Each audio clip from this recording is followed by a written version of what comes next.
All right, so let's get on with the lab. So I have RBase tools installed. So what I'm going to do now is I'm going to just less the ASA logs. This is bad. This is so bad. And kind of the point of this lab, and really what I want you all to focus on with this lab, is not that we're parsing ASA logs. That's not what we should be focusing on here at all. What we should be focusing on is how are we parsing these logs, and what are the tools available for us to parse these logs. So right here, just kind of going through that, just out of curiosity, can you guys tell me what would be a good parsing point?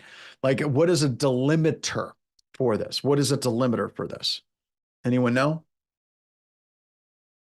What would be a delimiter? Because we want to do is we want to pull out certain values, ignore other values, and then we want to specify delimiters. Yes, it is space.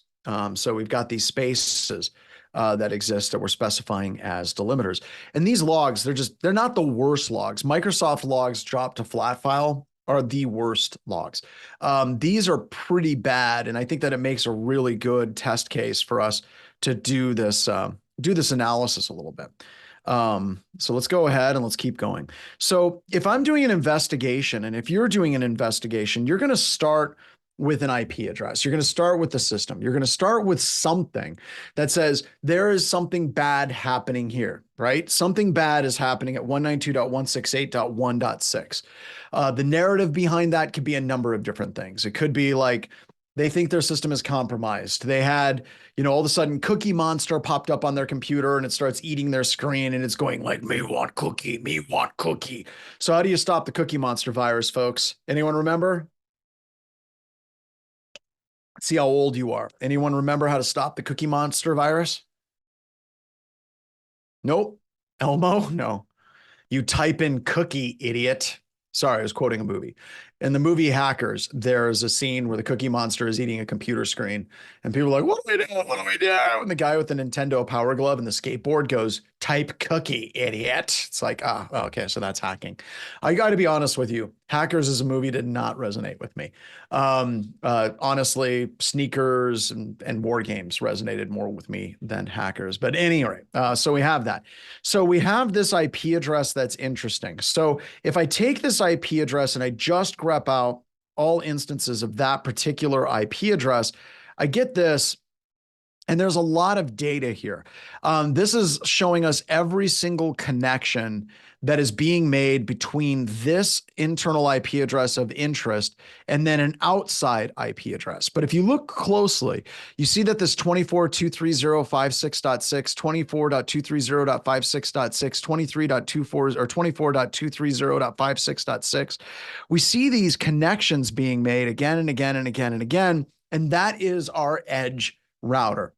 So what we want is we want to grep any instance of 192.168.1.6, but we want to ignore every single line that has 24.230.56.6. So we're going to chain these commands together to refine these logs a little bit more. All right, so let's go ahead and let's add in the grep v, which means ignore any lines with the 24.230.56.6. Put that in. There we go. Type it out. Bam. Now we're getting down to some really good information. So we see that we have 192.168.1.6 is making a number of different outside connections to this 13 IP address and this 18 IP address. Now we can do research on what those two IP addresses are, but we see these IP addresses again and again and again in this outbound connection profile from this ASA log. So I want to drill in and I want to focus on one of those IP addresses. So what I'm going to do is I'm going to look for anything that has fin. That means it established a complete connection and then it closed the connection. So that means it is a fully established and complete TCP IP session. And I want to see all of those. There we go. So once again, you can see the data is getting cleaner. It's getting more consistent. It's getting less chaotic. It's getting less weird on those things. It's just, Awesome, right? So with this, you can see now we have 1813, 1813, 1813, 1813. And what this is basically two separate backdoors that my team put in. I don't know why they put in two separate Cobalt Strike instances, but they did, and they were going to two separate IP addresses. By the way, what are those IP addresses? Like that would be some research we would do as a SOC analyst. So we could go to IPDB info. Come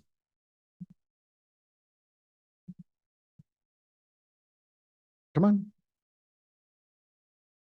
So let's get some information about that IP address information. Boy, that was not what I wanted. IP database info. There we go. I blame the fact that I'm using Bing. So, all right. So let's go ahead and let's see what information we can get about this IP address here. So we go ahead and we are going to paste in that IP. Let's see what we got. So we're looking at this particular IP address. It's United States America. The IP address is Hive LO City. It's kind of a bit sketch, right? I mean, that's kind of weird. No, that's my IP address. Why does that? Couldn't find anything? No, I've got to click I'm not a robot, apparently. So let's go ahead and click that. Yay, I'm not a robot. Let's do a lookup. All right, here we go. This looks better. All right, so right off the gate, this is going to Amazon.com. Now, we set up our redirectors at BHIS to bounce off of CDNs, content delivery networks. So this is CDN back bouncing data. So that's Amazon. And what is the other one? Did I do 18 or did I do 13? Which one did I do? I did 18. So let's look at 13 now, because that's a different IP address. Oops, I could fix it live. It's fine. All right, so we're going to paste that in. I'm going to go and kill that colon at the beginning. There we go. I'm going to select I'm not a robot, and let's do a little bit more. Oh God, I've got to select bridges. Millions of bridges, bridges for me. Millions of bridges, bridges for free. Look out. There we go. Okay, we'll do a lookup. Here we go. And this IP address is going to Microsoft.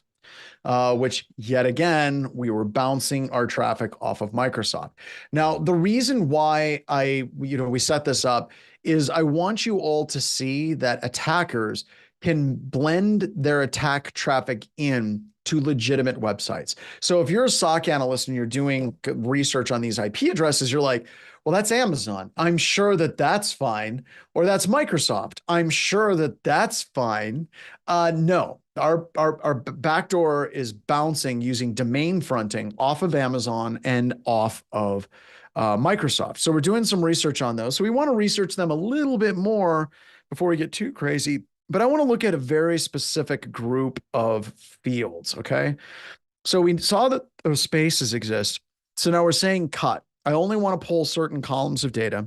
I'm identifying the delimiter as a space, and then I say I want field 1, 3, 5, 7, 8, 9, 10, 11, 12. So I'm basically pulling back just a subset of fields.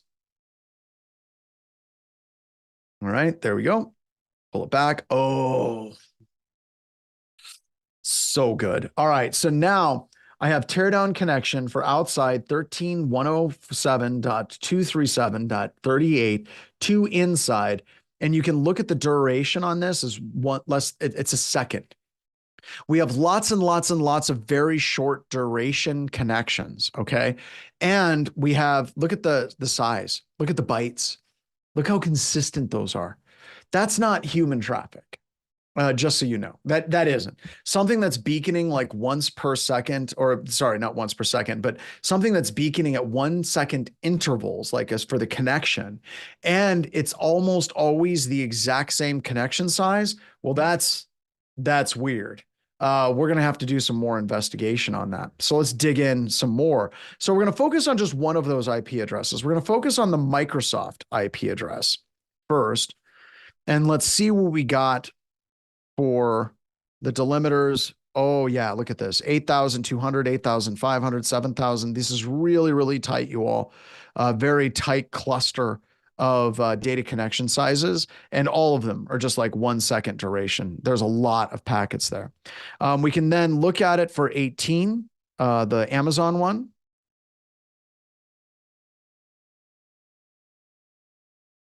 Here we go. And once again, these are different sizes, but there's very big consistency. Look at this: 18, 16, 32, 32, 16, 16, 16, 48, really tight pattern there. And now I can pull out just that one field.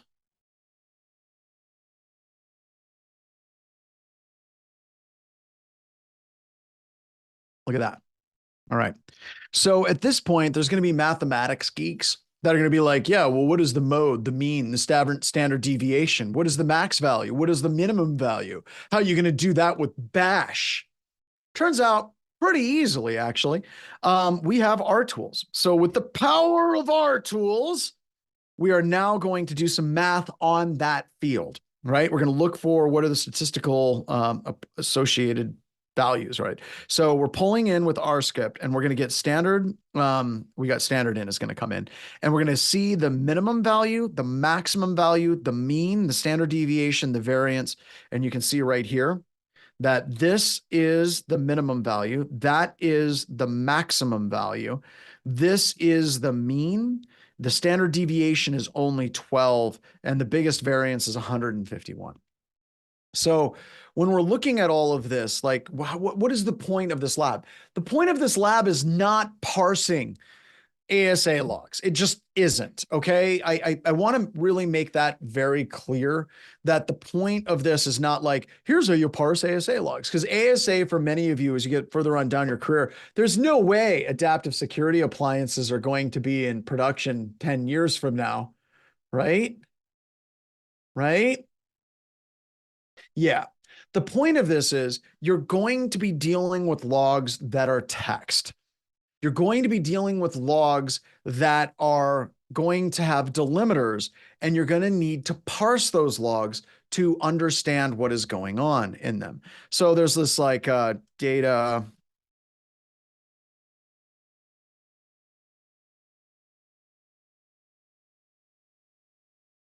All right. So we have the data information knowledge pyramid right here.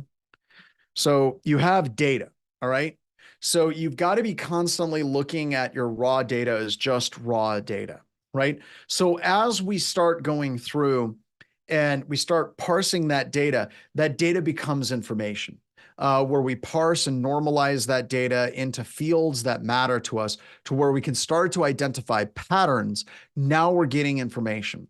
We take that information and we do deductions based on that information, and we start getting knowledge associated with that information. And after you've done this for a while, where you can start to identify these patterns, that feeds into wisdom, where you can say, look, this is a very tight connection pattern with a very, very small like standard deviation. This is more than likely going to be some malicious traffic that is out there as well. So hopefully that kind of makes sense to everybody, right? We're trying to get that idea across that, this isn't about all of these different, this isn't about, parsing ASA logs. It's about using these tools, whether we're dealing with cut, whether we're dealing with grep, whether we're dealing with R tools, to take that raw data, that's a text file, and start shoving it up through the pyramid, right? So it's not a matter of just like looking at log files, like, some hacker in a movie, right? They look at these different things. Let me get one here that's a little bit smaller. Here we go. So if I just do this, right? You're not going to be a hacker that's going to be looking at it and going, oh yeah.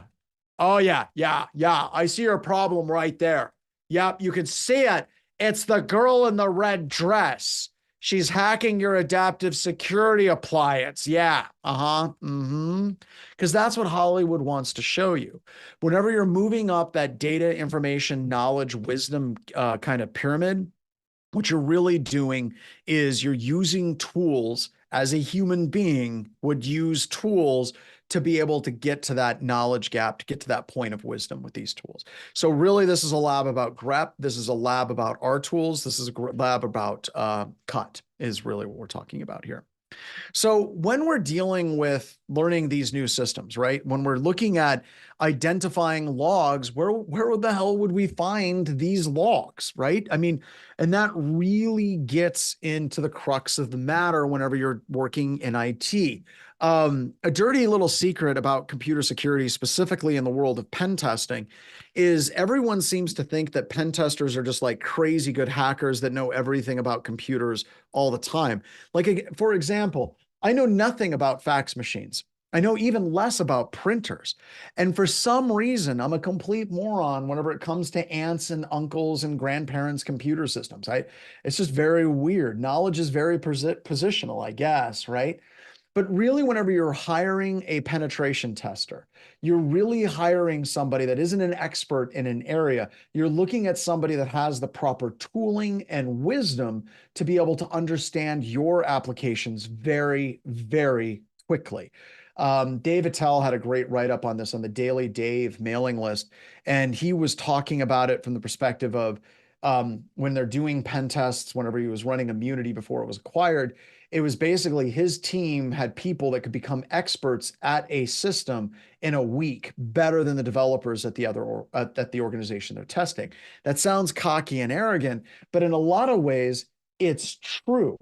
Right? An example. So whenever I was doing stuff with Ian's expert decision support, I would get a ton of calls from Ian's customers, and they would say, "Hey, we want somebody that understands a little bit about Palo Alto and they can answer these questions."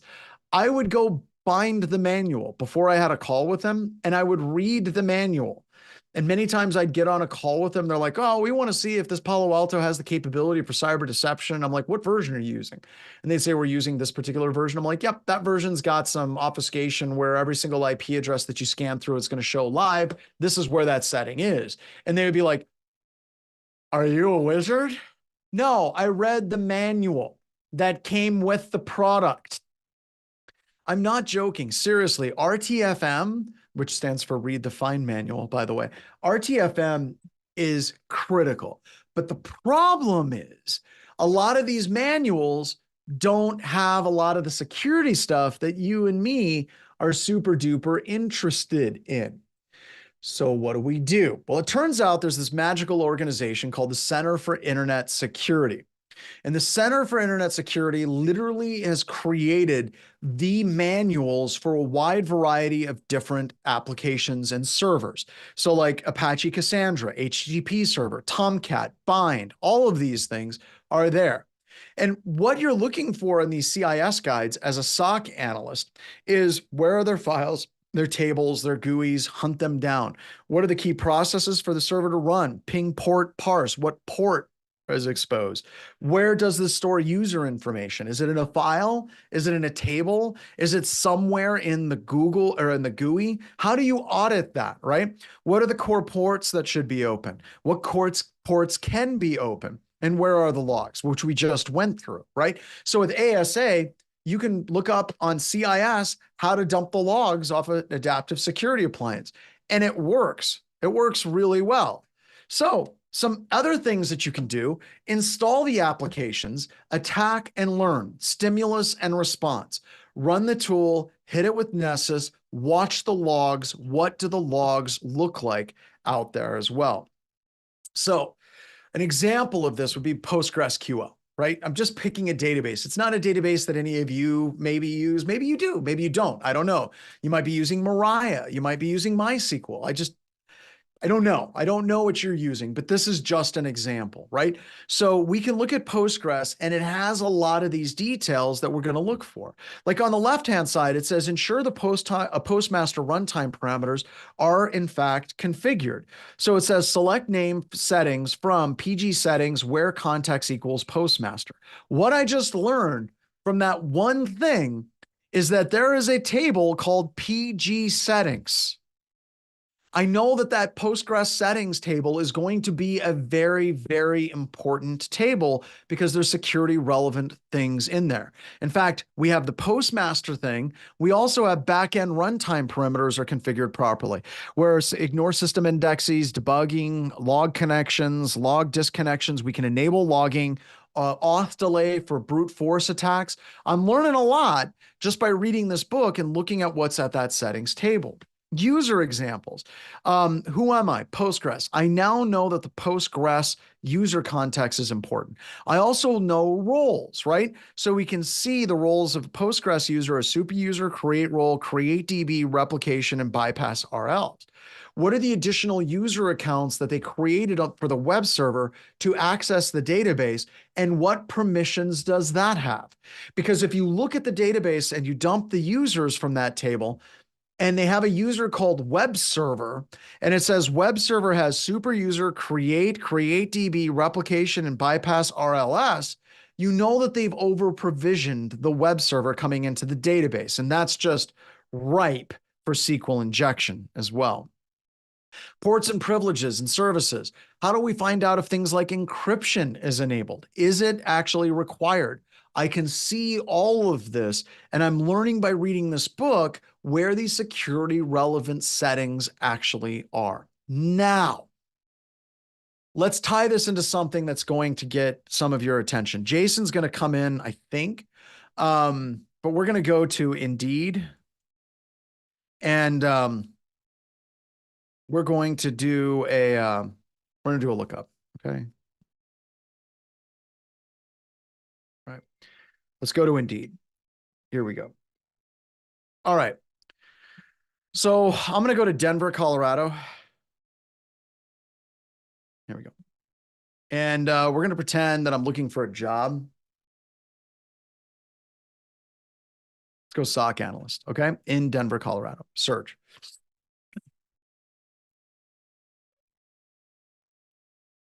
Here we go. Let's do this. So what do we have? We have a fraud analyst, an energy threat analyst, EHR. Here we go. Analyst security operations for Rise Broadband. All right, excellent. So I want to get this job. Now we go through and they say, here's how the job qualifications align with your profile. Oh, it wants me to log in. I don't have much to go off on this. It's shift and schedule. The pay is $78,000 to $97,000 a year. Full-time, it's in Inglewood, Woodhood, Long Beach, Inglewood. All right, so we've got it in Inglewood. Security operation analyst bringing knowledge of security event detection diagnosis will work with the security operations center, application security managers, developers to monitor, detect, triage, mitigate security events. Blah, blah, blah, blah, blah. All right. Looking through this very quickly. Working conditions, bad. They're bad. All right. So not a damn thing in this entire job posting at all says any technologies whatsoever. Like, this is why it's hard to get a job in America, right? We're looking for a SOC analyst. Well, here I have all the skills that you've listed out. Sorry, we're looking for someone that has experience on the same types of systems that we're using. It doesn't say what systems they're using. Have you ever heard the analogy of bring me a pebble? You bring a pebble to a kung fu master and they say, bring me a different pebble. No, that's the wrong one. Bring me a different pebble. This is classic bad job postings. I don't know what technologies they're using. I don't know what they're using for a SIM. I don't know what they're using for AV. I don't know what they're using for any of these things. As I said, this is exactly why doves cry. But here's what we're going to do. We're going to do our best to figure out what we can do with Rise Broadband, right? And we're going to try to fix this, right? So let's go to Rise Broadband. Okay, I'll just type it in. See what we got for jobs. There we go. Let's do a search for Rise Broadband. We're going to go off this job posting and we're going to see what other products they mention outside of that SOC analyst job posting, because that sucked. That was bad. We've got nothing on this whatsoever. It's just Awful. So what we're going to do is we're going to go hunting for products. So we've got a product manager, senior business intelligence, manager paid search, financial analysts, okay, business intelligence, tax reporting, finance, product manager. Great. We can go through and we can look at these and we can start to see what are the products that they actually use.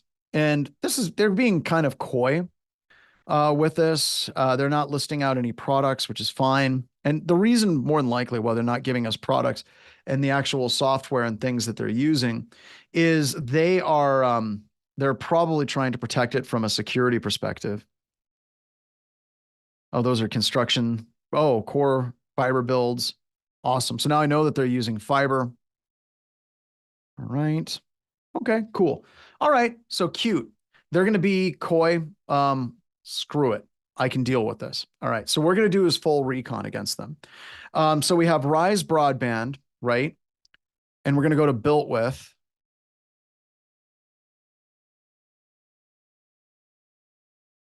I'm going to put in risebroadband.com. Here we go. So what they have for analytics and tracking is they're using Crazy Egg, Visual Website Optimizer, Cart Stack. They got Google Analytics. They're integrating with Pixel and Microsoft Clarity.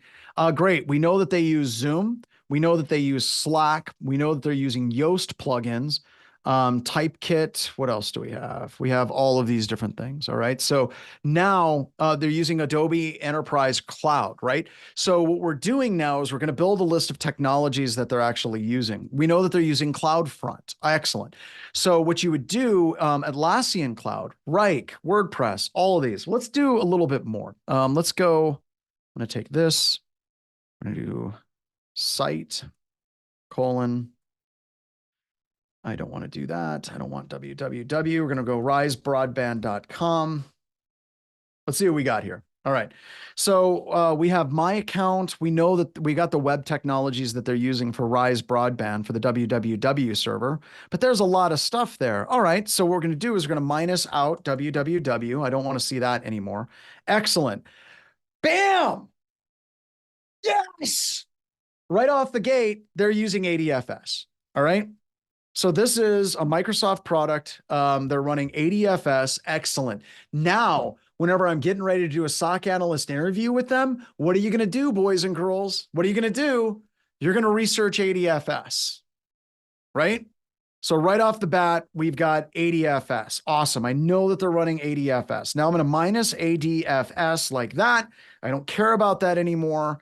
IT support. Awesome. They use OpenVPN, ladies and gentlemen. So now I can do some research on OpenVPN. Okay. So now I'm building my resume, right? I'm going to do some research on ADFS. That's going in my resume. Familiar with ADFS. You're not just going to say that you're going to read up on it. You're going to learn what the hell that is. You're also going to set up and run OpenVPN. Now you're familiar with OpenVPN. Let's keep going. I'm going to kill the IT support. You probably could just go to that one website directly. Rise Broadband, Connect. I bet you IT support, you could just find tons of things that they're running. So let's go ahead and let's remove that. Well, we're probably gone far enough. All right. So I just did a little bit of research and I can see with built with that we have the, we now know what is the network, what is the technology stack that they're using for their website. We now can see detailed technology profile. Oh, I don't want to do upgrade to advanced. I remember when you were free and you were awesome. Excellent. So now we can start doing research on all of these things from Zoom to CloudFront to Atlassian to Rike to WordPress to jQuery to Core.js to whatever the hell exact target is. What else do we have? Amazon. Folks, they're using Amazon right here. So now you can go and you can learn at CIS, Amazon Elastic Load Balancing. You can look at Amazon hosting. Like, what do we need to do to secure an Amazon infrastructure? Awesome. They're using Azure. Because of course they are. So now you're going to read the documents for locking down Office 365. Now, you're going to have in your resume, and you're going to go to this interview and you're going to say you're familiar with these technologies. I'm familiar with Office 365. I am familiar with Azure DNS. I am familiar with Amazon services. I am familiar with OpenVPN. I am familiar with ADFS. So now when they're reading your resume, they're going to read that resume and be like, this is a straight shooter with middle management written all over them. This is going to get you the interview. And at that point, you have to be ready to be able to answer questions about these different products. Does that make sense, everybody? Because a ton of you are out there and you're trying to go through and you're trying to create the best resume that you can. And you have this idea that there's a perfect resume. And now I've got Flash Gordon theme in my head. And it's like, as soon as they look at the resume and they're like, Flash, oh, we're going to put him on the cover of this magazine because that resume is amazing. Make this man CEO immediately. No, tailor your freaking resume for the job that you're going after. Spend time before the interview going through these things, have the CIS guides, go through and set up OpenVPN at home. You're going to get the job, folks. That's how you get up into the upper 1% of job applicants, and that's the way you get Capone. All right, let's get rolling. Sorry, I get a little bit worked up over this shit, but I see it all the time. Like, we have resume workshops at cons. Resume workshops at cons need to die. And there's nothing but wonderful, heartfelt gratitude for everybody that works on resumes with people. No one gives a shit about your font. No one cares about your cover letter. They only care about the technologies and the things that you put in there and how you represent yourself. Let's roll. All right. Memory forensics, memory analysis. A tale of it being a nightmare. This slide needs to be removed because all this crap has been fixed. The current version that we have in this class of Velociraptor, which does memory analysis, all of these issues have been fixed. And the reason why they've been fixed is Microsoft has basically set it up that now the symbol lookup tables are accessible online. Let me explain. So remember yesterday I was talking about buffer overflows and how memory address shifted, like you would have shifting memory addresses. Turns out that there's certain memory address locations associated with the kernel that don't. They're always in the same place because they have to be. But those memory address locations shift based on language pack and service pack. So where it would be in English is different than where it would be in Arabic, which is different than where it would be in Spanish, which would be different from where it is from like Samoan and all those different language packs. So if you're doing memory forensics, it used to be like where network connections, file handles, all those things existed in memory.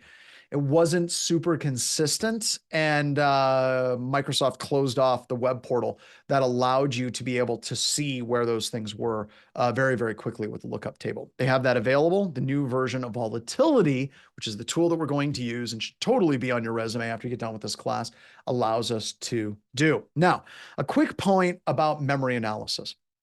If you remember, we talked about where do we start looking for a needle in a haystack on a Windows computer system. I said, start with network connections. Start with the network connections. When you start with network connections, you can work backwards from the established related connections or even closed. Microsoft Windows is really ugly at cleaning up network connection information out of memory. So it's entirely possible that a hacker thinks they're being super, super, super crafty with like the shifty eyes and everything. And they are, it's leaving a trail of closed connections in memory. So you look for established, related, and closed connections because the closed will stay up if they have like some kind of quick beaconing interval. But we start with network connections, same as we do in live forensics, same as we do for memory forensics as well. So then from our network connections, we step back into our processes. And with volatility, we can look at this memory dump and we can say, okay, what process begat what other process? So system gave us SMSS, the systems management subsystem service gave us another SMSS, and so on. So we can see which of these processes begat which other processes. So we can see the hierarchy and parentage. More memory analysis, dynamic link libraries, and command line. With DLL list, it does this all in one shot. It comes back and it says, these are the dynamic link libraries. These are the command line invocations for these processes. Okay, now a quick note before we jump into this lab and we get rolling. It's going to take a little while. Whenever you first run volatility, so if we go to the memory analysis lab here, let me share that link out with everybody. There we go. I can put that into Google Chat.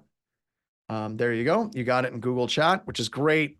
When you first get started in volatility, we're going to be using volatility 3, but we have to extract the memory dump, and it's in an old version of the directory. This gets a little bit confusing, but just follow the directions and you'll be fine. Because if we go into the system, let me close all tabs, open up Explorer, and we go into the directory, what is it? It's in the volatility directory. You have this memory dump file. This memory dump file is a 7-zip compressed file. It's a full gig of memory, but compressed down, it drops down to 171 megs, which is great. So I'm going to go 7-zip and I'm going to extract files here, and it's going to extract that memory dump out to the current directory. This takes a little while, okay? The next thing that you're going to do is you're going to open up an Ubuntu command prompt and you're going to run volatility. And the first time it runs, it's going to take a long time. And the reason why, one, the CPUs and stuff are very resource constrained, but the other reason is your system is reaching out to Microsoft and it's getting the symbol lookup tables from Microsoft, and it's pulling down that information so that it knows where to look in this memory dump file for processes and network connections. All right. So it can find those processes and network connections that are out there.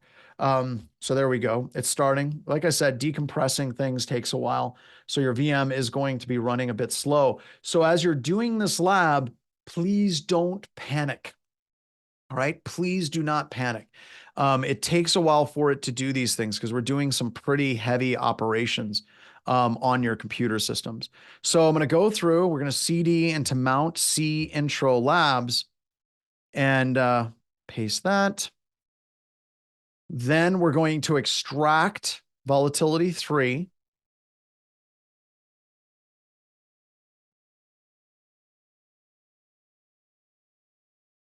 Did not want to do that. Nope. There we go.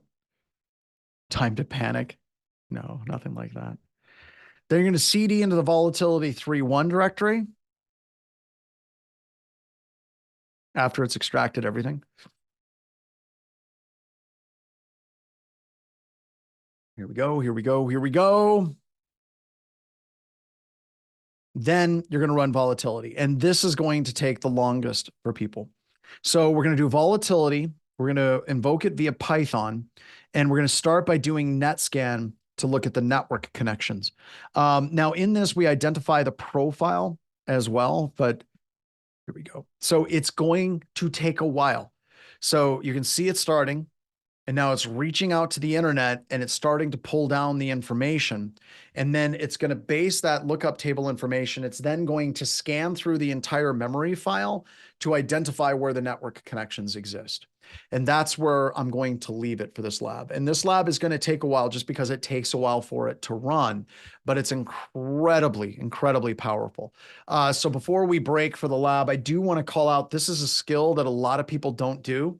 And this is a skill that many people in like the SOC, MSP, MSSP industry are like, people don't need to know that. They don't need to know that. I beg to differ. There we go. Now it's finding it. There we go. It's scanning those layers.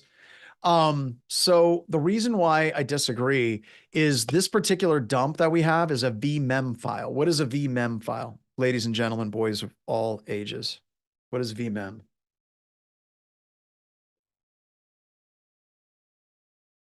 There we go. It's downloading. Nice. Yeah, it's a virtual memory file.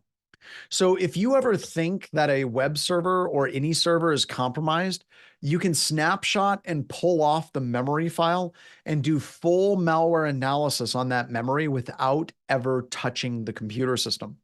And in doing it this way, it basically means that the attacker will never know that you're onto them because we're pulling the memory off the computer. Now, there is a technique called shadow walking that was created by Jamie Butler back in 2008. We won't get into that, but at any rate, this means that we can do memory analysis on virtualized platforms really, really, really easily. So very, very cool. So sit tight. Mine's running. We're going to go ahead and take the break. This is going to take us up to and through the break, and probably let's do 10 minutes on the other side. So I will resume at 20 after, folks. I will resume at 20 after.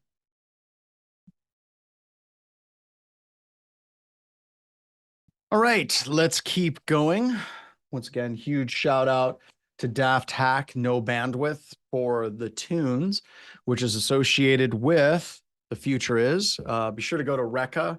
Someone get a link where people can register and get these things. Just kind of going through like some of the comics and things that we've produced. This is The Future Is. We talked about this on day one. This is the ash can for the full graphic novel that's coming out. Also with Reka Publishing, we have partnership with Darknet Diaries, where we take Darknet Diaries episodes and we turn them into comic book form. We have 2 of those out, and the artwork on the most recent one, what is it, Corrupted Trust, is phenomenal. Like, it is so cool. So be sure to sign up for that. And in addition to comics, we also do survival guides that are packed with all kinds of interesting little tidbits, tricks, tools, techniques that you can do to get better at your job. And we're going backwards. We're going into print media because there's no one there. So we're doing all of this stuff. You can sign up for these things. You can get these delivered to your house, and you can have interesting reading while you're on the toilet. All right, so let's go ahead and let's get started talking about the output that we got from volatility. So did anybody notice with volatility that the network connection showed up multiple times? So whenever you did find your network connection that was interesting, you basically had it show up multiple separate times, right? So here we've got our connection right here, which is trustme.exe right here. And it shows up as a closed connection. Once again, I was talking about how when you're looking for connections in Windows systems, you want to focus on the established connections. And you also want to look at the closed connections, because it's possible that you dumped the memory right in the middle of a connection reset between the victim's computer system and the attacker's computer system. The other thing about this particular bit of information that we've got, and we're kind of parsing through it, right? We got data, we're moving it up to information, is you also have this really, really sad connection right here. The reason why this one makes me uncomfortable is because it feeds into what we were talking about yesterday with Windows Live Forensics, where we have a compromise, right? We have trustme.exe, but we also have an internal lateral movement where we're connected between 192.168.192.145. And also it's got a connection over SMB to 192.168.192.146. This is why this is so important. Right? If we think that this system is compromised, we need to look deeper and see if there's any outward communications from this computer on to other computer systems. So we have that. So if I keep going, you're going to see those connections. They show up again. And that's just because it's got 2 separate states. One, it's closed, and the other one is SYN sent. That means it's just trying to reestablish. That's where we actually snapshotted it. We also have some Chrome connections, but then you also see the closed connection again here, closed connection with trustme.exe. It doesn't mean that there's multiple instances of memory, or sorry, multiple instances of it running. It just means that in memory, it has references to that open connection in multiple places. They're not multiple connections. It's just that's the way memory works, is it's getting moved around and memory is getting deallocated and reallocated, and you got slack space and all kinds of weirdness. It is just kind of the way that Microsoft Windows actually works, right?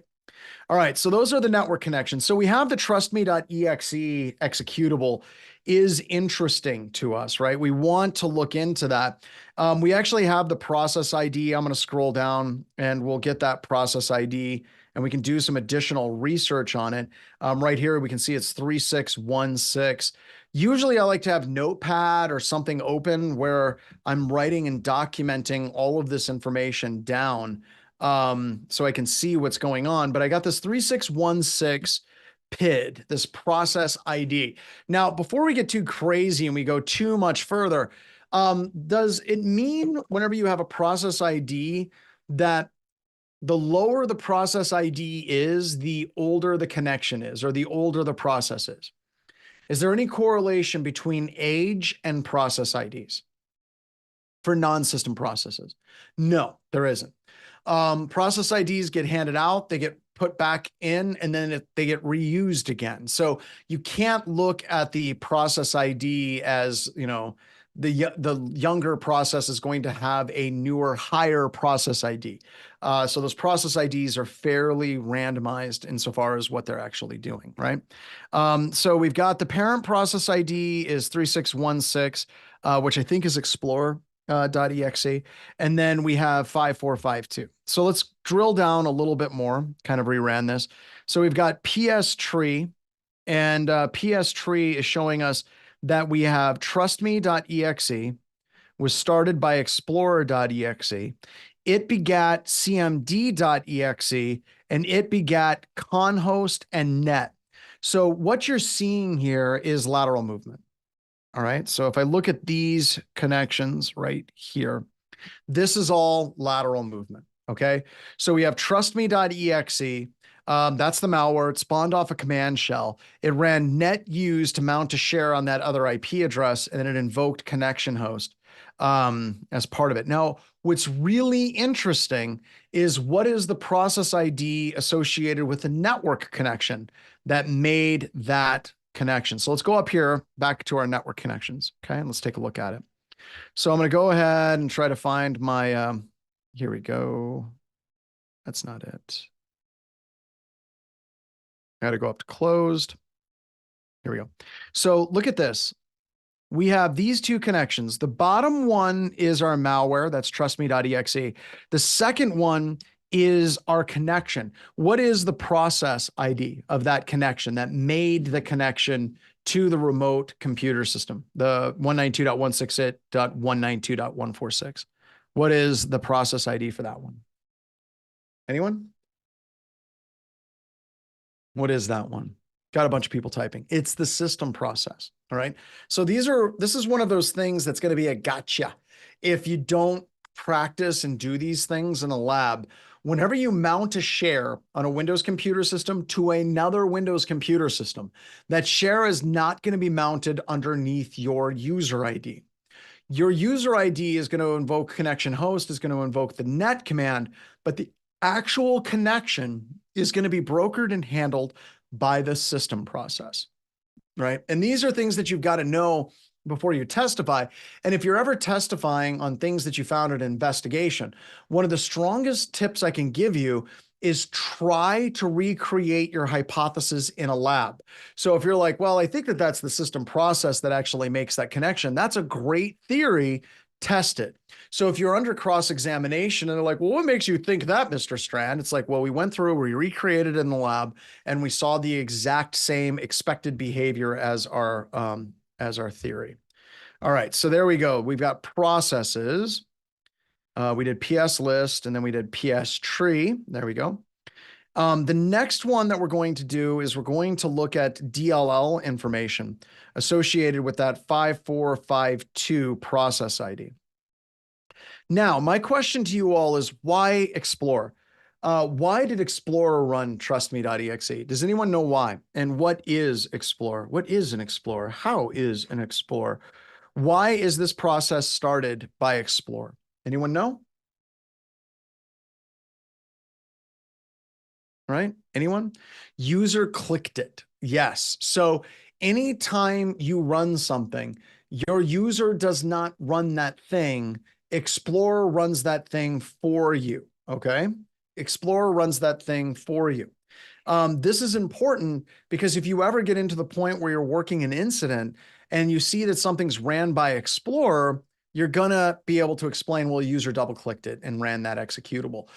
The other thing that's kind of interesting about that explorer.exe is it is not Internet Explorer. It is explorer.exe, which is the GUI. For your Windows computer system. All right, so now we're pulling down DLL information, and it's scanning through and pulling all the information that it can about the process ID 5452. And when it comes back, it's going to show us what is the command line invocation, and it's also going to show us the dynamic link libraries associated with the said executable. So let's look at this. We know that it's running from users, sec504 downloads, but look at the dynamic link libraries here, folks. Do those dynamic link libraries look familiar? What's familiar about those dynamic link libraries? Yeah. They're the same ones. Again, we talked about them yesterday, right? And once again, you can't look at this as like always when you see these dynamic link libraries as an indication of an attack. But if you're seeing these 4 or 5 dynamic link libraries again and again and again, you may want to investigate that system a little bit more. So speaking of investigations, I've got to redo this lab one of these days, but you can actually run a tool called malfind, which will look at the memory dump of a computer system, and it'll look for indications of possible malware. One of the examples of possible malware is memory spaces that are marked read, write, execute. So usually memory is established as read, or you can write to it, or it's an executable. But malware has this little like I don't know if it's a dirty trick or anything, but it tends to create pages of memory that are read, write, and execute all at the exact same time. And here in just a couple of seconds, hopefully, we're going to see malfind kick that out and tell you, hey, here's some executables that you can do some investigations for. How long will the videos be up for? I think they're actually on our YouTube channel forever. So like you can actually go back in time and see the previous ones, but you can see that it's already up there. So yep, it's going to take a couple of seconds, but read, write, execute. You're going to see those here, hopefully, in just a couple of seconds. The other thing that you noticed is just because something's read, write, execute doesn't mean it's always evil. So we have trustme.exe is doing evil shenanigans, but Search UI for Windows also exhibits the exact same type of behavior. So this is an indication, right? It's smoke, but it's not necessarily a smoking gun associated with it as well. Andrew asked, are the labs available forever? They're available forever. Forever, ever, forever, ever? Yes, sorry, Mix Jackson. They are for real. All right. So they're available. All right. So let's move on to egress traffic analysis and get into yet another lab. All right. So with egress traffic in MITRE, there's a bunch of different things that are listed out. And it turns out trying to detect these is kind of hard. And the reason why it's hard is we might be doing multi-band, we may be jumping across multiple different IP addresses, but the single biggest one is encryption, right? So trying to do any level of analysis and identification of potential command and control traffic can be very, very, very hard because encryption is in play. But we still need to have some level of visibility. Encryption will be there, but basic alerting based on signatures ain't gonna do it. It just isn't going to do it. We need some level of context for better understanding of what is that traffic flow. What are the patterns associated with that traffic flow as well? Further, identifying gaps in that endpoint coverage. This is one of those areas where MITRE and I and Gartner agree. And me and Gartner don't agree on a lot of things. Gartner's like, we like these products because they paid us lots of money. And I'm like, that's skeevy. You're going to hell and you should feel bad the whole bus ride down. But we agree on this one. Gartner says that in order to have a good security approach, you need to have endpoint security protections and you need to have that coupled with network security monitoring. And yeah, that's just I guess a clock is right twice a day if it's broken, right? So here you have that. We got to find that gap in that endpoint coverage and how we detect these things. So when we're looking at this, there's a number of different ways we can get network traffic for network traffic analysis. One of those ways is NetFlow. NetFlow is a protocol for logging traffic statistics that was created by Cisco. Just quickly became a standard. It involves an exporter. That'll be the device that is like kicking out the data associated with the network traffic. An importer will be something that collects that data, and then an analysis engine. That would be like your SIM or some other product like Rita as well. So it spawned a bunch of companies that are like, ooh, Cisco's dirty. We're not doing what Cisco, F you, Cisco, we're not going to do what you tell me. And they came up with their own. So you have like JFlow, SFlow, KFlow, DFlow, BFlow. Like you have all these different flows. I made some of those up, but they might actually be a thing. I don't know. But there's a lot of vendors that came up with their own flow standards, which I think is stupid because it's just because they don't want to play with Cisco. So it makes things a little bit difficult. Even within Cisco, they implement NetFlow differently. An example would be, when was a connection? Was it at the beginning of the connection? Was it in the middle of the connection? Was it at the end of the connection? Was whenever the connection data was received by the importer? Turns out only Cisco knows, and they're schizophrenic and you can't trust them. So NetFlow is great for some quick statistics, but for actually doing some heavy duty analytics, not so much. Zeek is the big one. Zeek is my favorite. Like if we're looking at a ratio of like full packet capture down to Zeek collection logs, it's like 10 to 1. It really reduces, and that can be kicked up, of course, but generally the network collection statistics that you get from Zeek is far less than you get with the full packet capture that you would get for some things as well. The other thing is Zeek be fast, like way fast out there, just crazy. Just had something from Jalen. Thanks. I'm done with Windows since I use Linux, and the ways of Windows and how it works internally make no sense to me. Yeah, welcome to the club. The more you know about Windows, the more you're like, I don't know how this works. It's all duct tape, baling wire, and a bag full of drivers. But somehow, if you keep throwing memory and CPU at it, it kind of works okay. So there you go. So there's lots of support. There's very strong consistency in how it logs that data. Very consistent. Timestamps are key, and many devices, they will handle timestamps differently.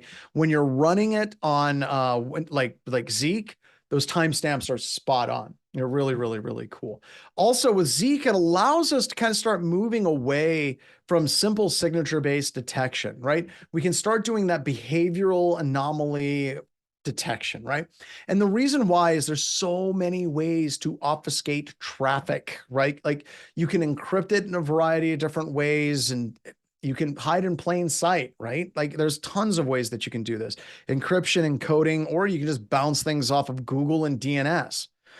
Now, we created a tool called Rita, and Rita stands for Real Intelligence Threat Analytics. It's named after my mother, and it's great. I'm getting to the point now where I can talk about these things without breaking down and crying. But my mom helped us at Black Hills Information Security with finances and accounting. She really worked closely with my wife, and at the beginning, and she got very close to a lot of the developers because they worked in the same office. So she would go down in Rapid City and her office is there, and they would work together. And she kind of became like a mother figure, not just to me, but to a lot of the developers that were there. Brian just shared a episode for Darknet Diaries called The Big House, where my mom broke into a prison. So if you want to go check that one out, click on it and go check that episode out. But she broke into a prison using a clipboard and pretended to be a health inspector. She had worked in food service for a really long time, and she was able to get into the prison very easily. So that was Rita. That was my mom, right? So we'll talk more about her a little bit later. But all of this stuff is free, right? So let's talk about what Rita actually is and what it's actually doing, right? So what we're doing is we're looking for patterns of behavior that are recognizable, right? And this gets into like Plato and caves and like forms and things like that. But just to give you an idea, like, how do we know a chair is a chair? Like, as a human being, when you're looking at a chair, how do you know you're looking at a chair? Anyone know? It's kind of weird, but it's kind of cool. Anyone? How do I know I'm looking at a chair? Because of the way it is. What does that mean? What is the shapes? Think about all of the different forms a chair can take. I'm on a rolling office chair. A chair can be a standard wood chair. It could be three legs, right? Without a back, right? And then it might be technically a stool. You have all those different things, right? So it comes down to context, right? And patterns, right? And this is also really, really, really interesting whenever you're learning about language and like what it means for language, because all language is context. An example would be a tree. What the hell is a tree? Like this is, of course, this is shit people talk about when they're stoned out of their mind, but it's actually kind of a big deal, right? Like, well, a tree, it's a tree. Well, no, man, some trees are like carnivorous and some are like evergreen trees, and some trees don't even have things that are actually leaves and they're closer to cacti. And some of the trees, if bushes were trees, then trees would be fallen, but it's kind of like, what the hell is a tree, right? The context matters with it. Another example of it would be Google something, either everything is a fish or nothing is a fish. Because, like, seriously, the definition of what is a fish, like in your head, you got an idea as a human, oh, that's a fish. But it's actually far more complicated. Are whales fishes? Are sharks fishes? Different types of fishes. An octopus a fish? No. Are we fish because we came from the sea? Like, what makes a fish fish, right? So when we're looking at this, we have that same problem, and this gets into the concepts of machine learning and what we are doing, right? And I'm going to talk about algorithms before we start freaking out. Yeah, fish sticks. I actually like fish sticks. So we need to kind of break down, how do you actually create an algorithm to identify a connection profile for a beacon? So to set that up, we're going to use an analogy because I think it's a very apt analogy. How many of you have children or have spent any time at all around children? Anyone? Some of you have. Some of you haven't encountered these critters. But have you ever seen or been part of a conversation that goes like this? Mom, mom, mom, mom, or dad, dad, dad, dad, dad, dad. Turns out that's a beacon. It's a very, very consistent beacon, much like a heartbeat. Right? So it's a heartbeat. It's consistent. MOM, data size is the same. DAD, DAD, MOM, MOM. We can look at connection profiles and we can say, what is that interval? Is that interval a consistent interval? Is that data size consistent? MOM, MOM. Connection time. We just did a lab 2 labs ago where we saw that the connection time in an ASA firewall log, it was literally 1 second, again and again and again and again and again, for that total connection time.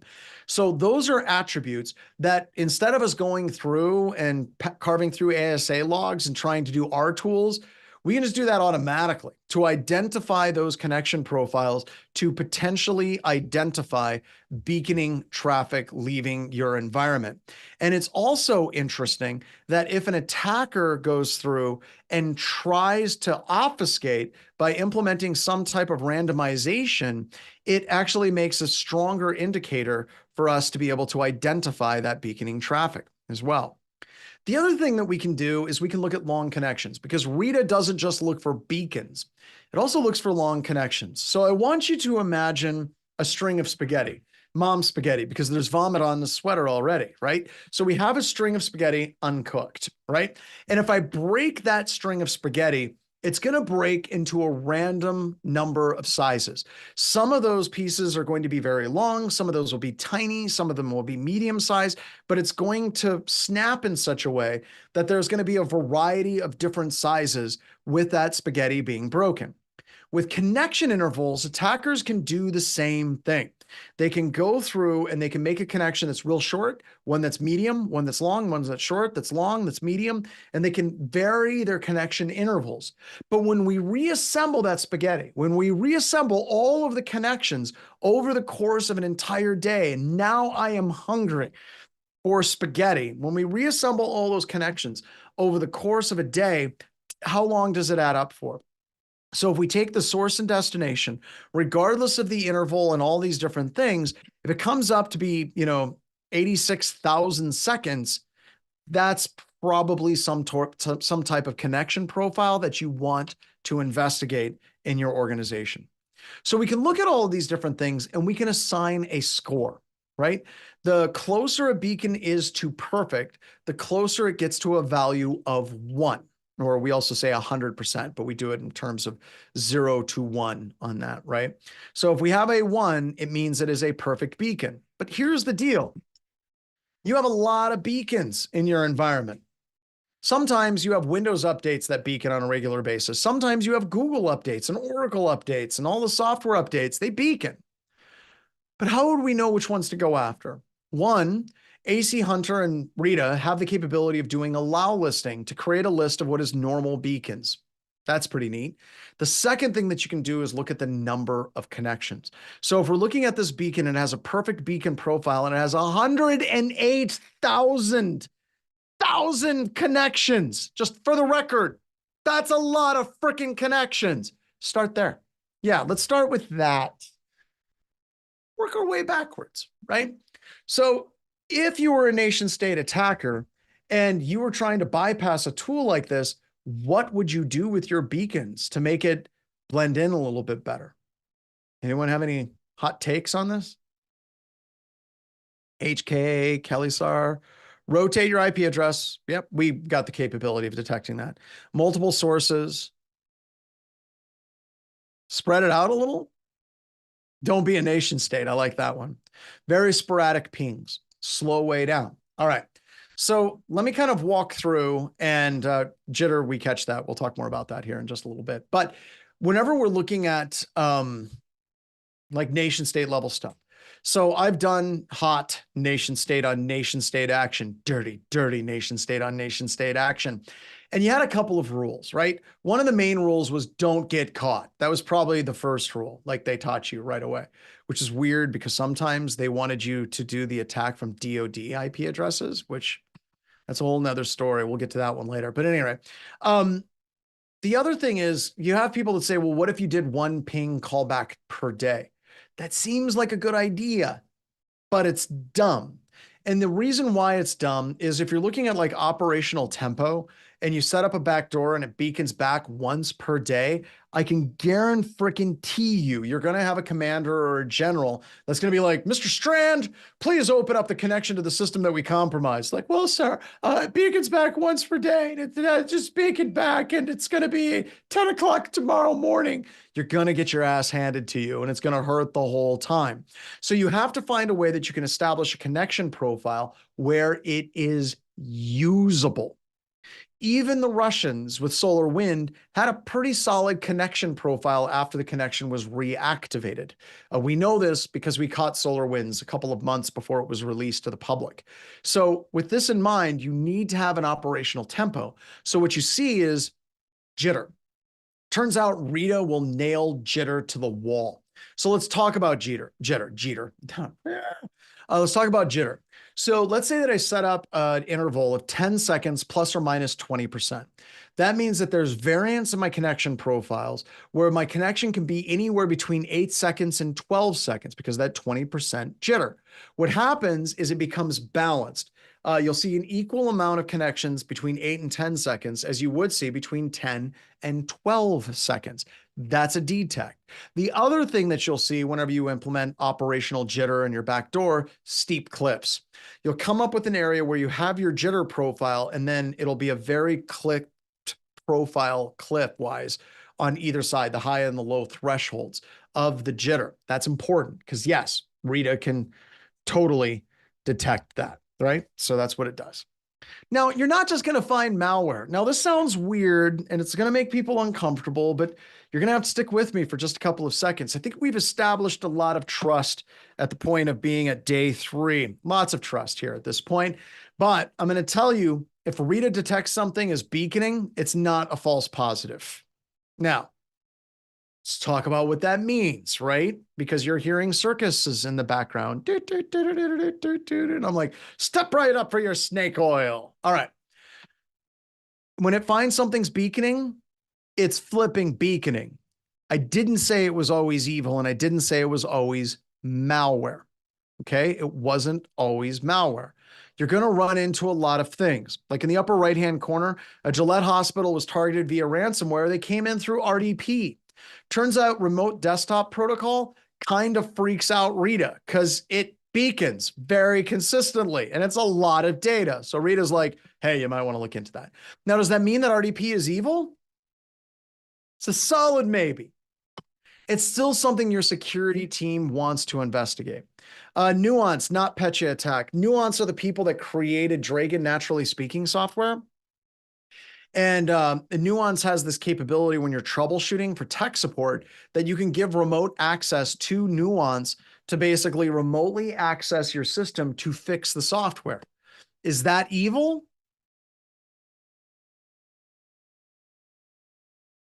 Could be, right? Is this something you want to know about as a security professional, that someone down in like medical transcription is handing over full access to one of your computers to some tech support person at Nuance? Yeah. Yeah, you do. Yeah, you do. TeamViewer. This is awesome. TeamViewer installs super slick. It's great. It's wonderful. People use it all of the time to surf out of their environment so they can connect to their home computer and surf porn and gamble. I mean, I think my TeamViewer session is done. Let me open it up. But yeah, TeamViewer, I just go connect. I just go connect TeamViewer. Come on, there we go. And now I'm connected into my home computer system, right? So connected to my home computer system works like a champ. And now I'm bypassing all of my security features that keep my computers safe at work, right? Does that mean that this is something you want on your environment? Could be. One of my all-time favorites is the lower left-hand corner. That's actually called a land turtle. You can buy that at Hack5 shops. Super big shout out to Darren, Snubs, and everybody and Mubix. But Hack5 sells these things. They're land turtles. Turns out that profile isn't just used by Hack5. We've seen very similar things used for devices that don't have Ethernet ports, but they have USB ports. One of those places was a hospital. They got rid of all their Wi-Fi. They plugged in a bunch of USB to Ethernet adapters. That's good. What was bad is all the Ethernet adapters had a built-in Linux kernel that was connecting back to the manufacturer, so you could remotely manage them from the manufacturer's website. That's bad, right? You want to know about those things as well. So what we're trying to identify is signal to noise. And there's a lot of ways to identify that signal because we go back to Plato, we go back to the heartbeat, we go back to kids, and we're looking at what is different. Which of these things is not like the other? Which of these things doesn't belong? So if we're seeing these connections, we're seeing these beacons, they are weird, right? They are weird. We go back to Dream Theater, like pull me under, drag me under, pull me under, I'm not afraid. Yeah, I don't know if that's what you mean by Dream Theater, but we'll go there. What the hell? Because we've made it this far. I mean, you're all still hanging out with me. It shows that you don't have standards. So I appreciate you being here. All right. So as I said, Rita is free. All right. Rita is free. Okay. And I want to talk a little bit about it being free. So I told you my mom passed away. So my mom, like I said, I'm happy I can go through this without breaking down crying. The first time, first 10 times I taught this class, I couldn't talk about this. So my mom, when she was fighting pancreatic cancer, we were going down to the Cancer Treatment Centers of America down in Arizona. My dad was just like there all the time with her, right? And periodically I would go down My brother would go down, my sister would go down.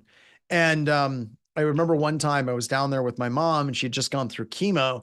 And I was out in the hallway. I was doing a webcast on the floor of the hallway because she was sleeping. And she woke up and she came out to the hallway and she sat down next to me. And we had like 1,000 people on the webcast.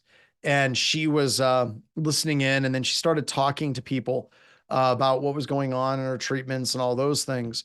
And she was just really overwhelmed by how many people like knew her and kind of gave a shit about her, right? I mean, she was a lunch lady, ranch girl from South Dakota, and all of a sudden she's on webcasts with like thousands of people. And when we kind of got off, I remember we went out to dinner, and one of the things that she said is, they got that tool that they're writing that has my name. And she was like, can we keep that free? And the point was, the community has been so good to my family and to me. This is a way that we can give back to the community. So it's free. It always will be free. We have 26 patents on Rita and what Rita actually does. So no one from Cisco or Palo Alto or those places can come and basically patent it underneath me because, F those guys. So this means a lot to us. So there's always a community edition of AC Hunter. There is a paid edition that comes with tech support, but the heart and soul and the math of what Rita is free and it's available to anybody out there as well. Now, when we're getting this data and we're pulling this stuff down, you can start with full PCAP. So if you're working with like Gigamon, which I'll talk about here in a second, full PCAP can be converted into Zeek. It can be converted into a wide variety of different formats. So that's great, right? When you're capturing traffic, you want to be pre-network address translation, okay? Now, with pre-network address translation, this allows us to see the internal host names and IP addresses of the system on the inside of the firewall. You don't want to put read on the outside of the firewall because everything's going to look at it's going to all look like it's coming from the firewall, right? So we want to be placed on the inside of that firewall. Now, there are devices out there like Corelight and Gigamon. They're very expensive, but I'm going to tell you they're worth it. They're plug and play. You set them up, you turn them on, you dump the data to Rita, you walk away, and all of a sudden now you have like full analysis and beaconing detection in your environment as well. Also has the capability to look at user agent strings. This becomes really important because I'll give you an example. So you can see that only one system has a user agent string of Mozilla 4.0 compatible, the very bottom one. It made 7,659 connections to the domain wilfordcostume.baymoon.com. Shit. Hold on. Sorry, I got an idea.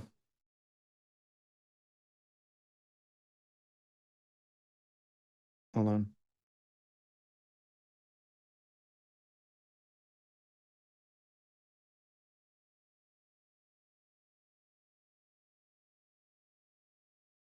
All right, I'll get that in. I just came up with an idea for AC Hunter and what we can do, and I got to run it by Chris Breton as well.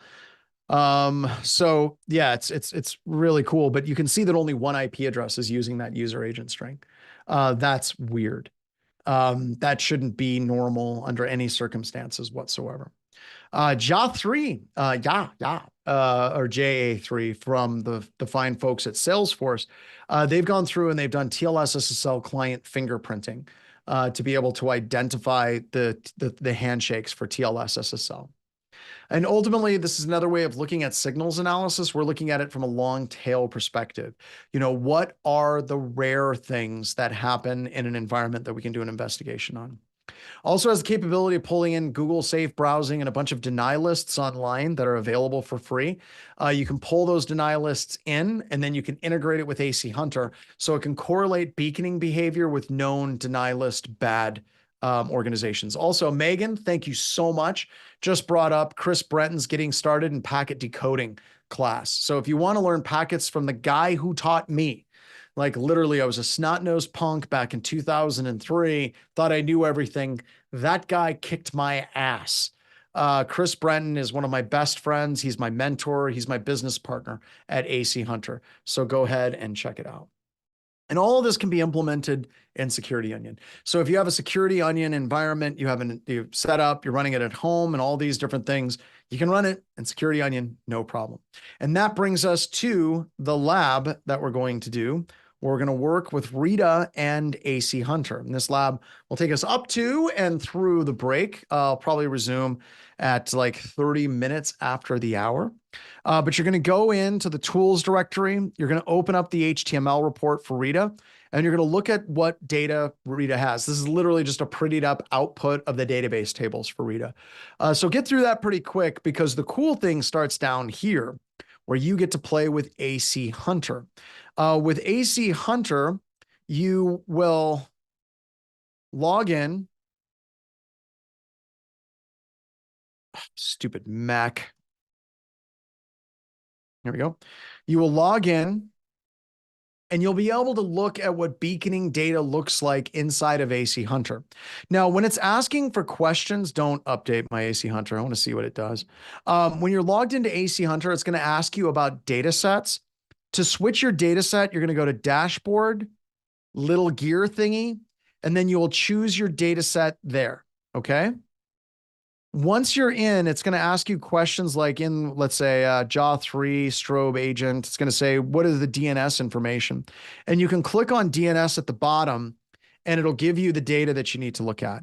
If we look at another one, let's say WinLab agent, confirm, it's going to ask you about beacons. You go to the beacon tab and you'll be able to see the beaconing data. But the big thing is to get a data set loaded, you go home and then you select the gear and then you load your data set. All right.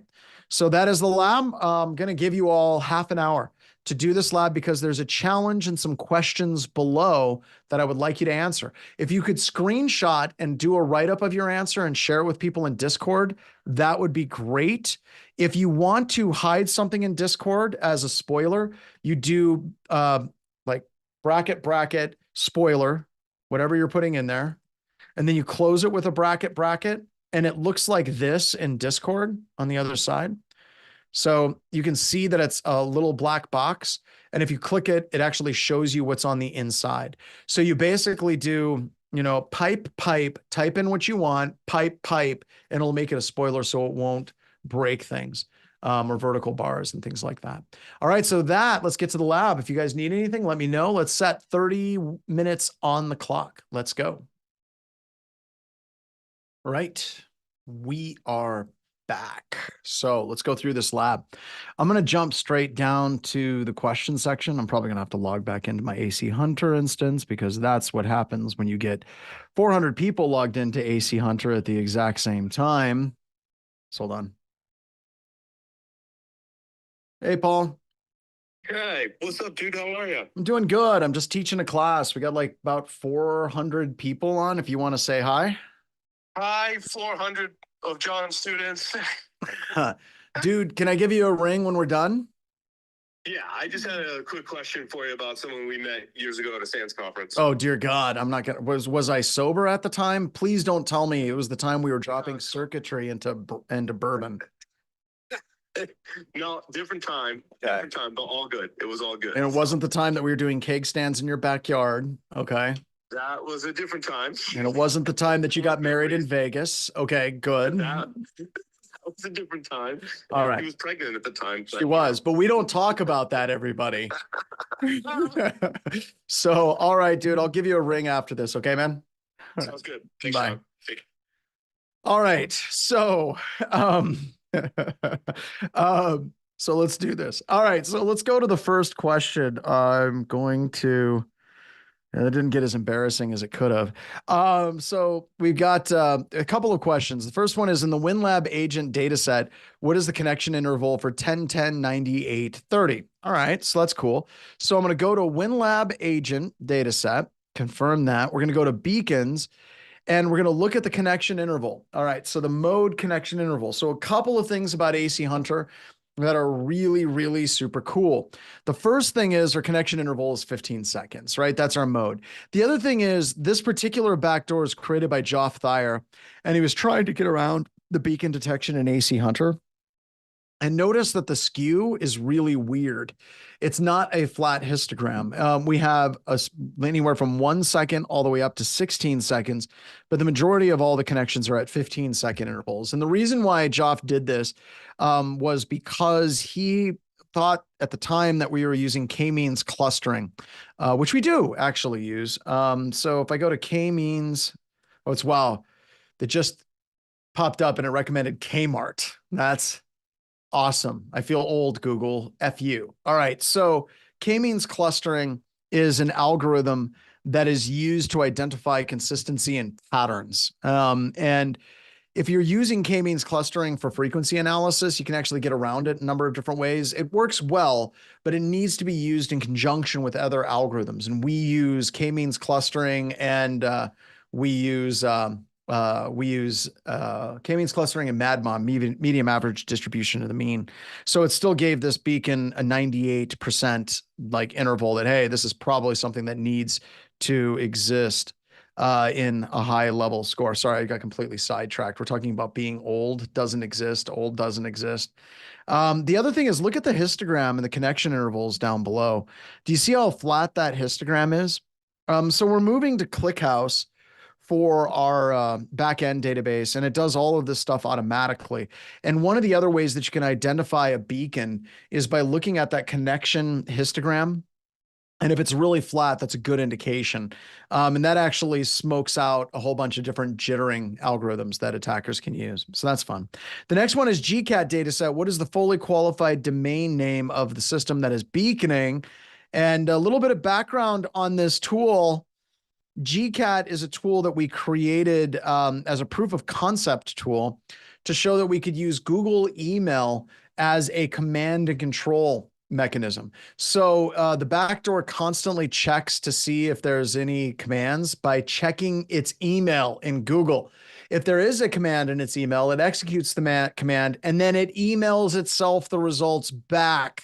So all C2 is through mail. Which is awesome. That's great. That's fantastic. So we created this tool as a proof of concept, and you can see that all of the fully qualified domain names are like smtp.google or gmail.com and gmail smtpmsa.l.google.com. And another fun fact about this, it was actually used by the Russians in their initial attack against Ukraine, not the war, but when they were brought down the Ukrainian power grid. So that was fun. DNSCAT2, JAW3, strobe agent dataset. What is the system that's doing all the lookups? So let's look at that. So we're going to go straight to the DNS data.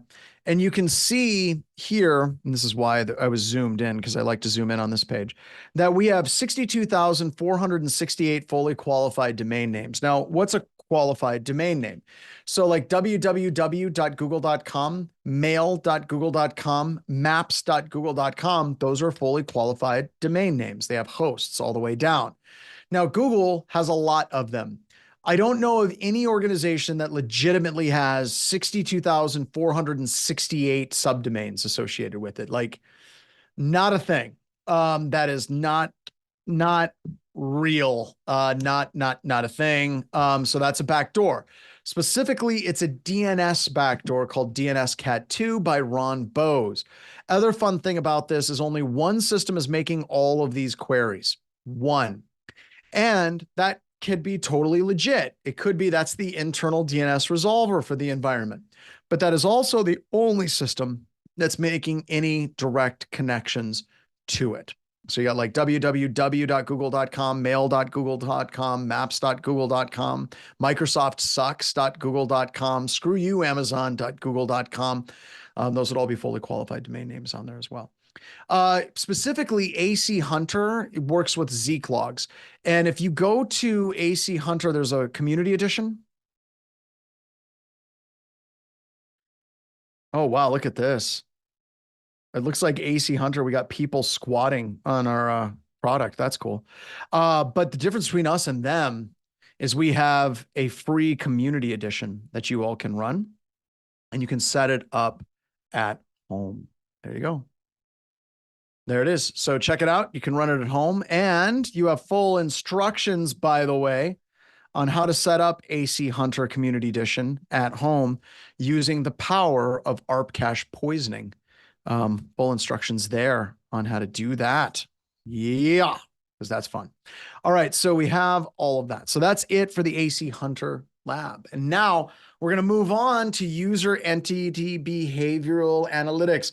Augie said, send the link for AC Hunter, go 3 posts up, and it's right there. And in it, it tells you how to download AC Hunter Community Edition.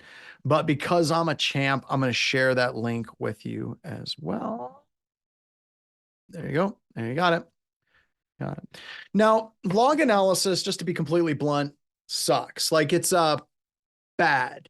Doing full log analysis is not a good time that is enjoyable by anybody. So, and the reason for this is individual logs tend not to tell the whole story. Like we said, context is something really, really, really important. And yes, it can work offline if you have PCAPs at that as well. AC Hunter is active countermeasures. It is not air conditioning. Thank you for asking that. All right.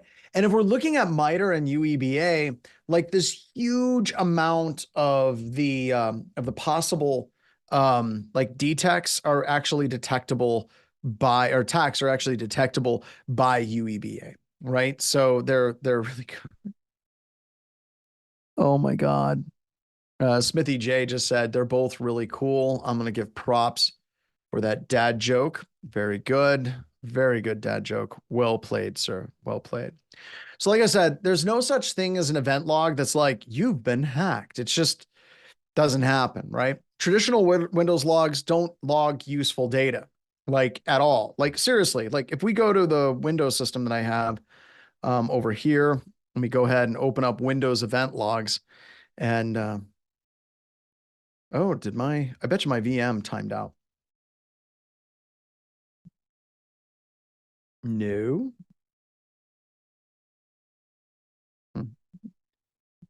Come on. You can do it. There it is. So if we look at the event logs, close all of this, go to event viewer.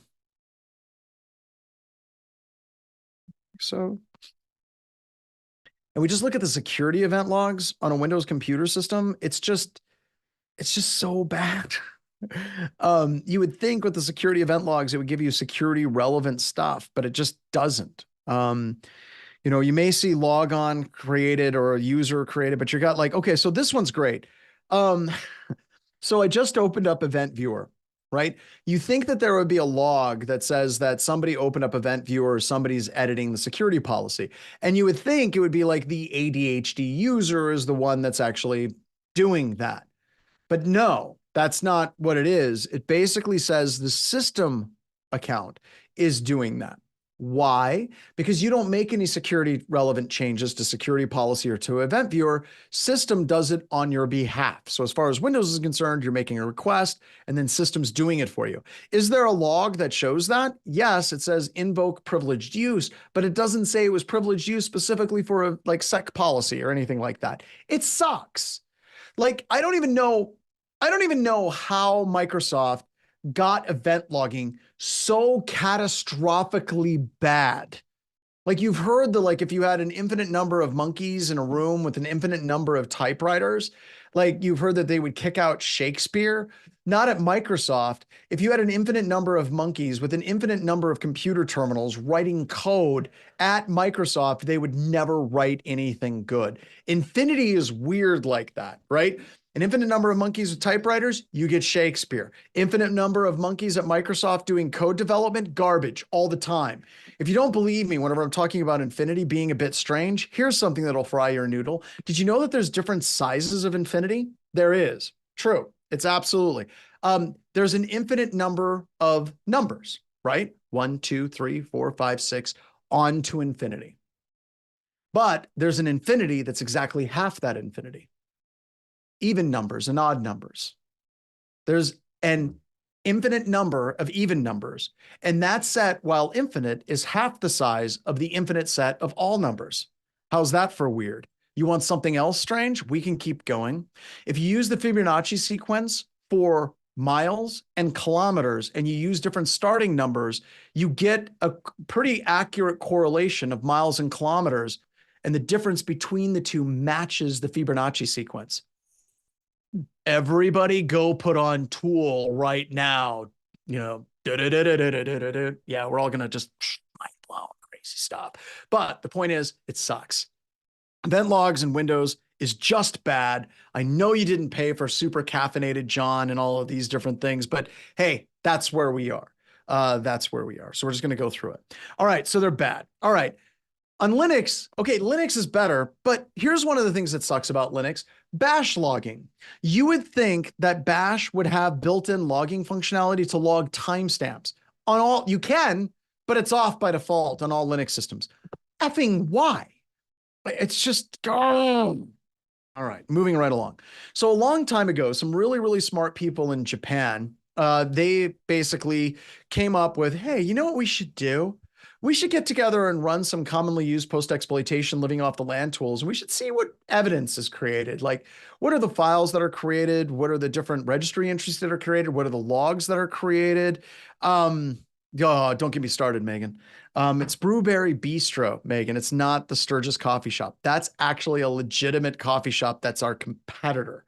And they're cool people. They're nice. But no, Brewberry Bistro in Sturgis is ours. You could leave a review and then come later. I'll give you a coupon code for buying your review. That sounds dirty. I shouldn't have said that out loud. Let's keep going.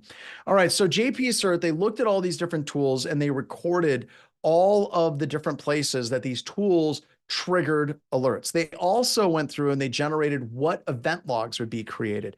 That is awesome. Super cool. But it's important because for every one of the tools, there was no, oh, somebody ran PowerShell event log. It was multiple event logs, not user agent strings. You would see things like registry key entries. All these weird things would happen to a Windows computer system. And it required a lot of data to correlate and fuse and tie that data together to tell the entire story and the entire picture of what was happening, right? Okay. Here's an example for you all. A user sits down at their computer system. And they turn it on and log onto the computer system. Where are the event logs for that event? Good God. And I'm drinking decaf coffee. I get a little bit messed up. All right, auth logs. Well, that's good. What else? Where else? Auth logs, authentication logs. Where else? Okay, we got to get off the coffee kick, people. syslog, great. Event logs, great. If it's domain join, domain controllers, firewalls, LDAP, keep going. Where else? Sysmon, if they haven't. Startup logs, where would those be? Memory, that's interesting. Identity and access management. What about the content addressable memory table on a switch, right? The CAM table, IDS, the web proxy, whenever people start surfing the internet, the Exchange server, whenever they first start checking their logs, or Office 365, IDS, the logs for the router for NetFlow. The point is, all of you are right. These are all valid logs and log locations, but it requires a good number of these logs to be able to tell the entire story of what a user was doing on that computer system. There's no like one event log that's like computer started up and that's it. It's going to tell that story across multiple different things. An example would be lateral movement.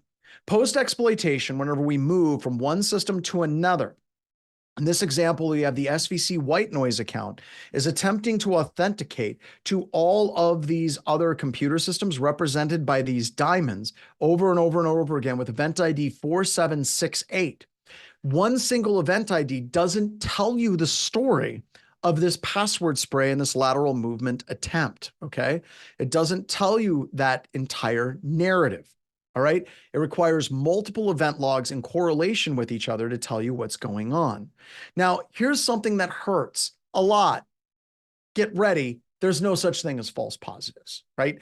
And this is something I'm constantly telling people in our security operations center and in everything that we do at Black Hills Information Security. False positives are not a thing. They are detection tuning opportunities is what they are.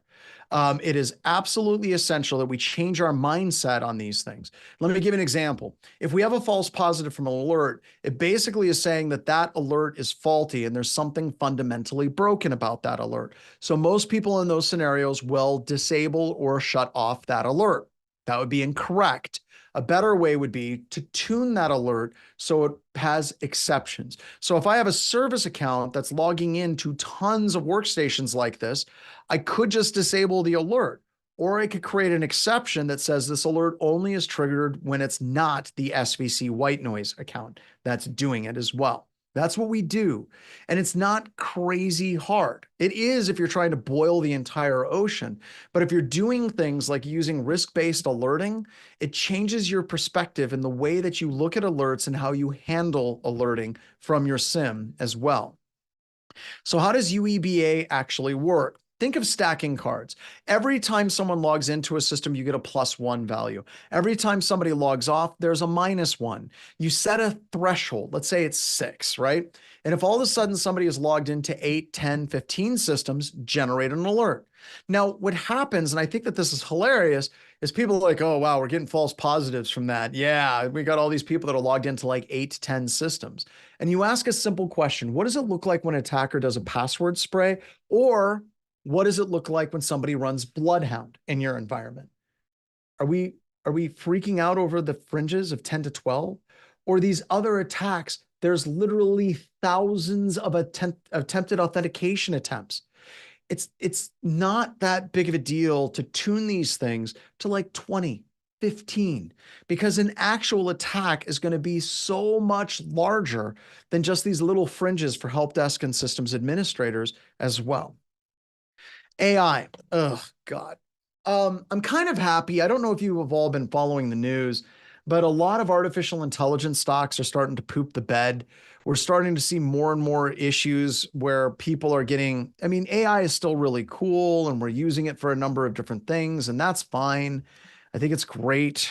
We'll just go with it. But it's kind of losing some steam. And the vast majority of what I've seen with AI, and this is straight up no joke, walking around RSA and Black Hat, is AI documentation, where it looks at a log, looks at alert, looks at a packet, and it explains it to you in human terms. That's what a lot of AI is doing. And I think that that's fantastic. I think that that's a great use of AI in computer security. Then you have these a-holes that are like, we're going to use AI in our SOAR, our security orchestration, automation, and response. And we're going to allow AI to make automatic, like, shutdown responses on systems. Are you flipping kidding me? Are you new? So years ago, when we first had AV, right? AV, there were people like, well, if an AV alert is generated, I want that system taken off the network. Yeah, that worked for like a week or two, and then it would kill something critical, and then you would never do that again. Intrusion detection like moved into intrusion prevention. And people are like, well, with IPS systems, we can automatically block and shun compromised computer systems. Once again, seems like a great idea until you take an executive computer offline. Then you're getting your ass chewed for it doing that. A lot of this stuff, AI is very powerful for describing things and helping break that data, information, knowledge, wisdom gap down a little bit faster. That's awesome. But as soon as you allow it to make automated decisions, you're the one that's going to take responsibility for it doing those decisions on it as well. But it can be useful. And UEBA, a lot of times they say, is running AI. Really what they mean is it's using machine learning algorithms to be able to identify different attack patterns that exist in environments. So log analysis. So where are your logs, right? And I honestly recommend, as a SOC analyst, we go back to, we talked about with systems analysis. We did the log analysis lab. I think it's important for us to understand what are our devices and where are the logs. Getting those logs into a centralized place is important. Log, log, log. It's big, it's heavy, it's wood, it's log, it's log. It's better than bad, it's good. But it can be a pain. And to get the right logs, drill, baby, drill. Go through, run attack scenarios, and see what logs are generated. Based on those logs that are generated, then you can write appropriate signatures for it as well. So one of the key things is Active Directory logs. With the Active Directory logs, you're going to see the authentication. That is your nexus of all the authentication in your environment. It's coming all back to Active Directory. So this becomes essential for being able to detect attacks. So when you see something like this, where an account is logged into multiple workstations, it can see the context of that administrator account logged into 3 separate systems, and these are the additional accounts that it has access to.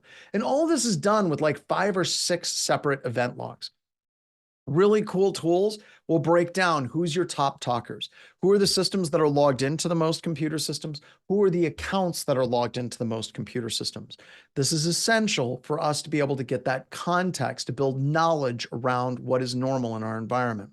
Another cool thing, this logon tracer, I think is pretty cool, but logon tracer also gives us a timetable where we can see when certain event logs started triggering, and it'll color code and heat map when those got set up and people started logging in the most times out there as well. Once again, bringing up login anomalies, login anomalies. With login anomalies, we now have the ability with UEBA to see all of these different event logs happening in rapid succession from one system and one service. Now we know this is something that's outside of the norm of the event logs that are out there. All right, where are we? I don't want to do this. I can't get through this in the next few minutes. So what we're going to do is this. All right, we are going to do a lab. There we go. And I think we're going to be done for the day after the lab and the Ask Me Anything. We're going to do domain log review. This is cool because domain log review is going to build on what we learned with DeepBlueCLI and correlate that back to event logs for an actual attack in Active Directory. Now, there's no open source UEBA tools. There just isn't.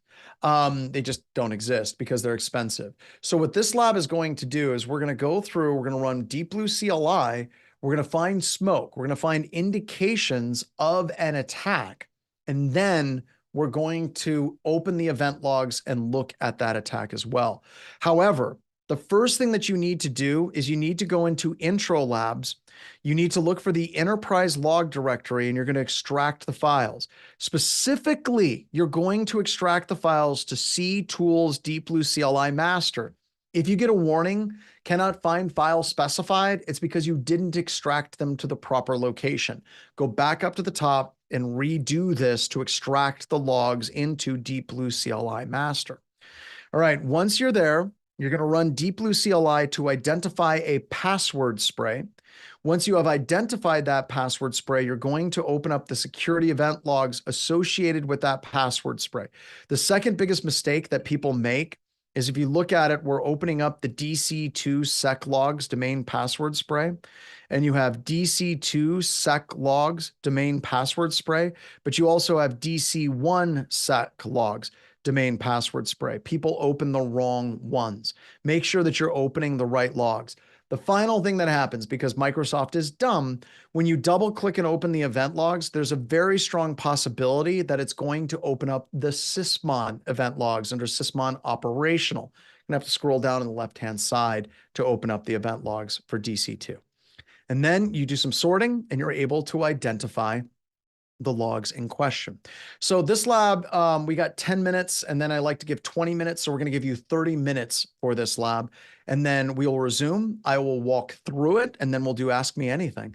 All right. Are we ready to kick out the jams? I will resume at 30 after, everybody. So with that, get rolling, and I'll see you on the other side of the lab. All right.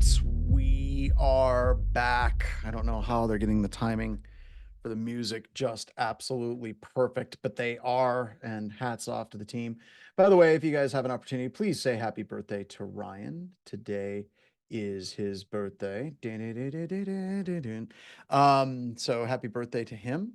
And we're going to do this lab, and then we're going to do Ask Me Anything, and then we're going to get out of here. I'm going to go on a mountain bike ride. And then I have a whole bunch of BHIS people that are visiting our main offices in Sturgis. I'm super excited about it. So that's a lot of fun. So there's a lot of cool things going on today. So I've already done the extraction. So what we're going to do is we're going to skip over that part. And I am going to open up a command prompt. And we are going to, well, we're going to open up a PowerShell prompt rather. So I'm just going to right click, open, and run as administrator. There we go.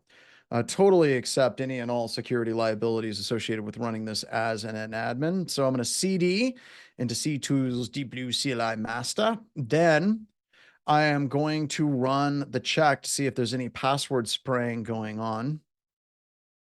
Hope I extracted the file to the right directory and location, because that's a problem. Go ahead and run once. Let's see what we got. Didn't give me an error. That's good. Didn't give me an error yet, I should say. And what we have is it says multiple login attempts for one account, a high number of logon failures for multiple accounts. So that's an indication of password spraying at its finest. So we have total of 232 accounts, 240 failed login attempts. Once again, totes going to be something that we need to investigate. So let's do set investigation right now. So I'm going to go in and just double click that event log of interest. And today is going to be the day that I'm going to open up that event log of interest on the first time. We got the enterprise logs, and we're going to go to DC2 domain password spray suck logs. Did I hit it right? I hope I did. So I double click it. Now click it. Click it. Good. All right, here we go. Open them up. Opened up DC2 suck logs. That's awesome. Very cool.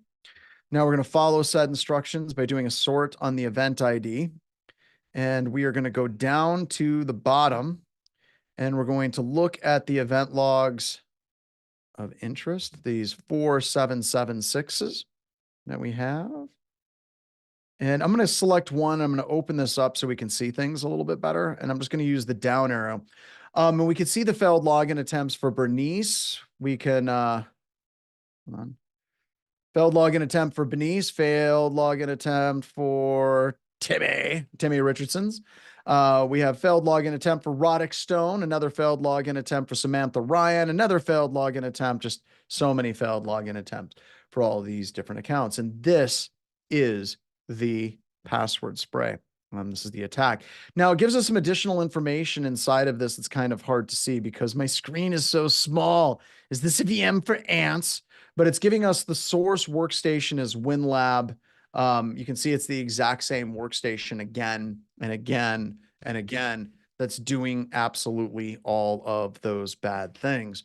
Now, once again, when we're looking at this and we're dealing with event logs, one of the things that we should be kind of focusing on is we don't have to log absolutely everything all the time, a little bit of everything all of the time.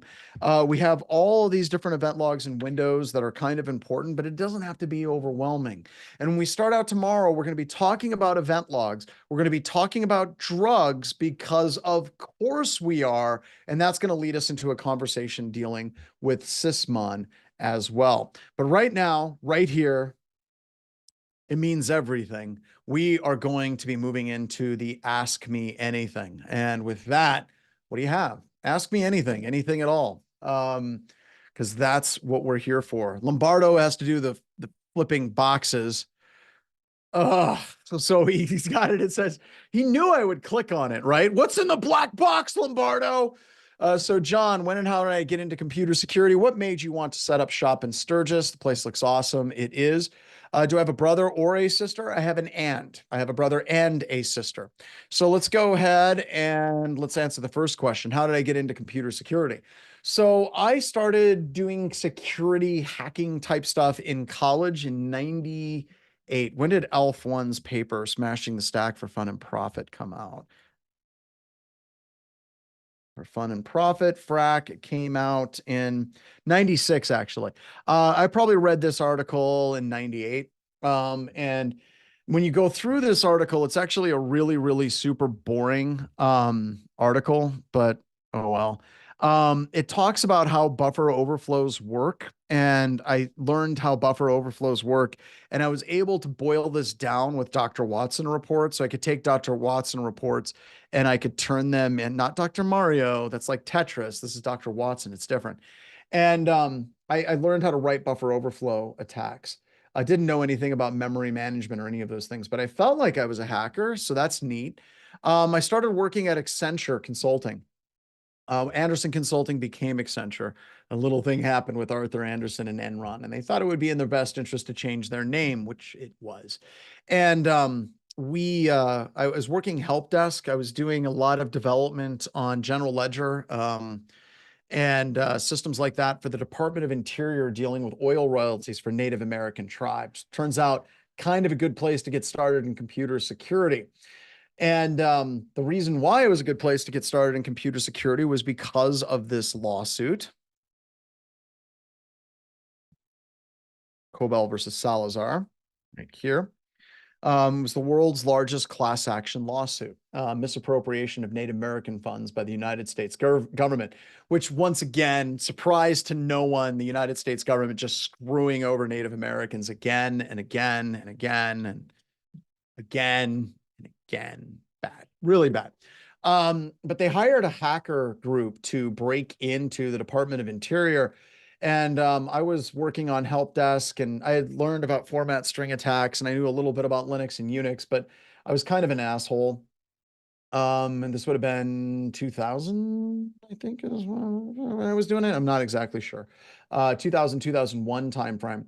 And I walked by one of the offices at night, and the system was rebooting again and again and again and again. And what it was the attackers that were hired by the judge, Judge Lamperth in this particular case. They were using an RPC stat D vulnerability to attack a computer system, and it caused the RPC service to actually cause the whole system to reboot. And I went in, and Judge Lamberth was the judge that hired the hackers, and I was able to help the systems team identify it by opening up var log messages, and I knew what format string attacks were, and that was neat. So I helped somebody in systems, and one of the managers called me into his office right after that happened and basically informed me that I was going to be fired because I was hacking Department of Interior computer systems. Now, the ironclad logic for this a-hole was that there was a hack, and I knew hacking, and I was the closest hacker, so clearly I must be the hacker because he clearly didn't know how the internet worked at all. Now, while I was being informed of this travesty and I was going to be walked off the premises, I'm not going to lie, I started crying because my only other job prospects other than Accenture was working at the car wash at Enterprise Rent-A-Car at the airport. Not really good is what I'm saying. My options were really, really poopy.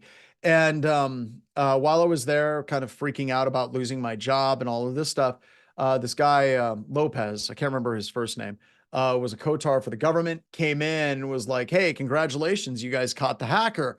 And the boss was like, yeah, he's right there. And I'm sobbing in the corner, and he like looks at me confused, and he's like, no, that's not the hacker. No, the hacker was hired out of DC from Bell Labs.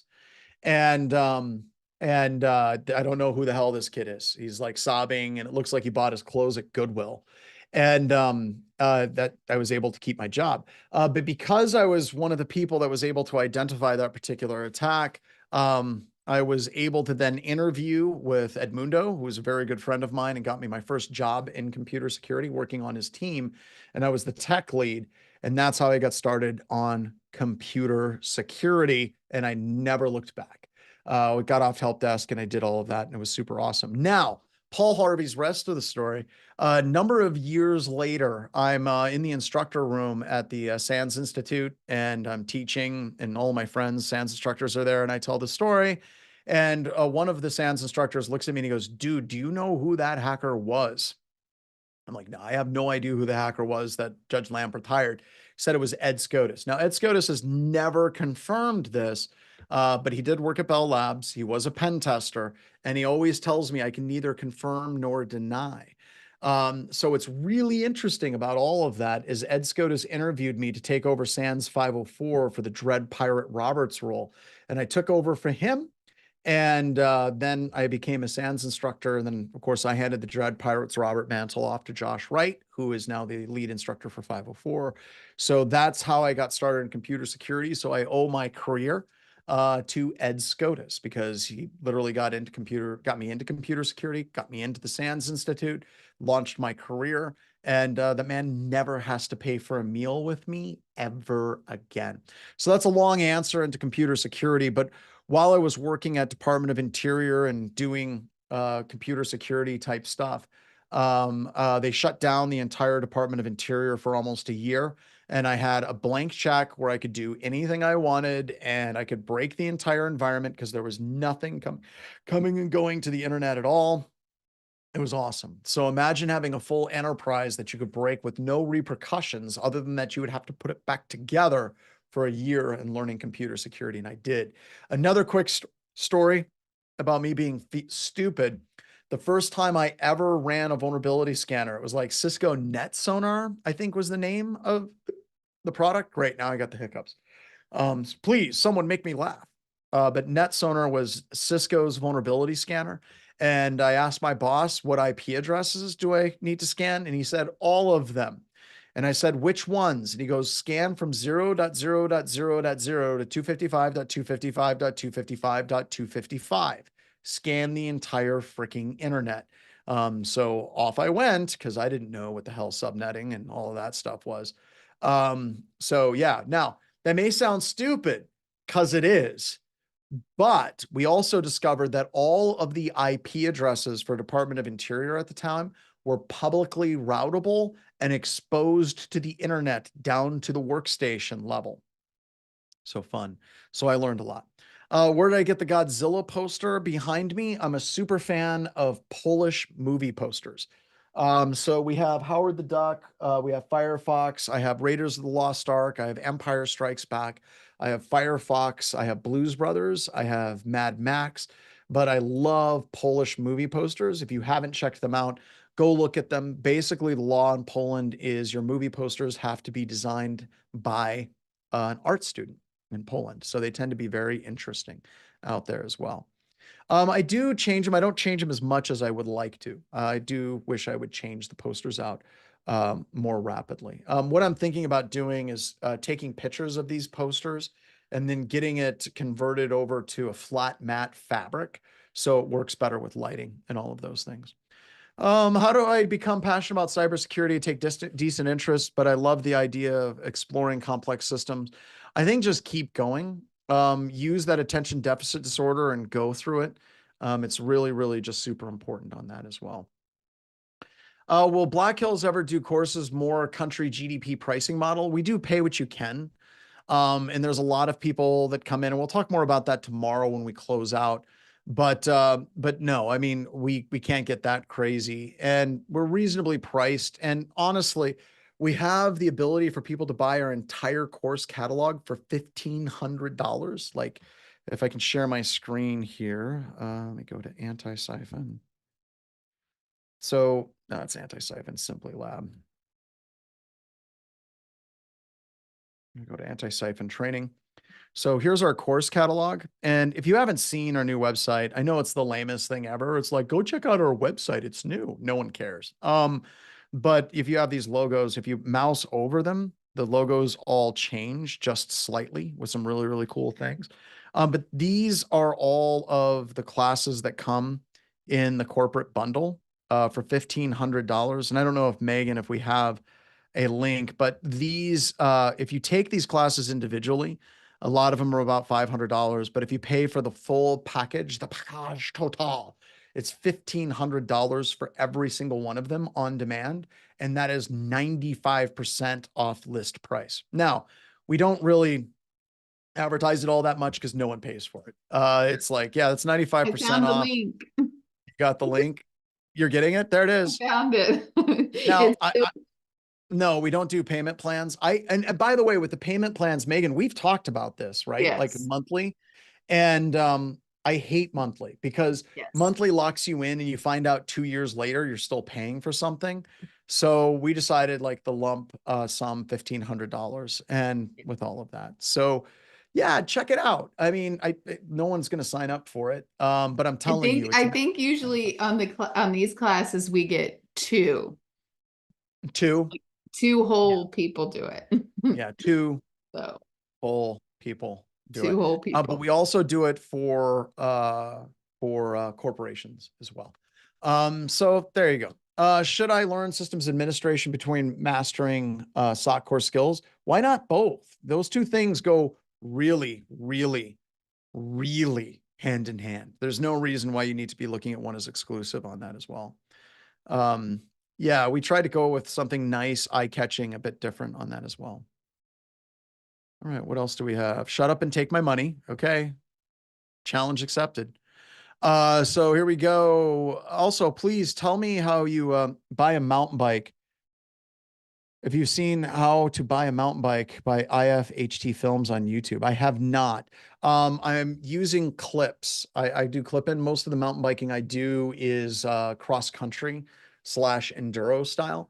So I don't do a lot of downhill mountain biking. But my mountain bike is a slash 9.8. I'm planning on getting the flight attendant shocks put on it here a little bit later on in the year as well. By the way, honestly, like from this office, I have access to like probably 300 miles of mountain bike trails. It's awesome. So it's very, very cool. How do you suggest someone beginning in cybersecurity, already working on a job, learn, go deeper into the topics, transition? So what I did, and this is just my story, these aren't like roadmaps for everybody, but everyone's story is fundamentally different on how they approach and they do these things. But the way I did it is I gave up on video games and I gave up on television. I used to spend a lot of time playing Neverwinter Nights and any BattleTech Mech Warrior style game. And I had a daughter, and it was for first child. And I missed my daughter's first steps because I was watching American Idol, and that really hit hard. And I decided I wanted to kind of double down and really, really focus on trying to make myself better. So what I recommend is set up a period of time, like do a month where you're not going to do any Netflix, you're not going to binge, you're not going to watch any video, you're not going to play any video games, you're not going to watch Twitch, you're not going to YouTube, and you focus on watching videos by Black Hills Information Security and Anti-Siphon, John Hammond videos, get into a cyber range, try Hack Me, Hack the Box, Meta CTF, and you just go as far as you can. And at the end of that month, chill for 1 month. So do 1 month on, 1 month off as well. Does the corporate bundle include updates? It does. It also includes the cyber range, and we have some other things out there as well that are coming as well.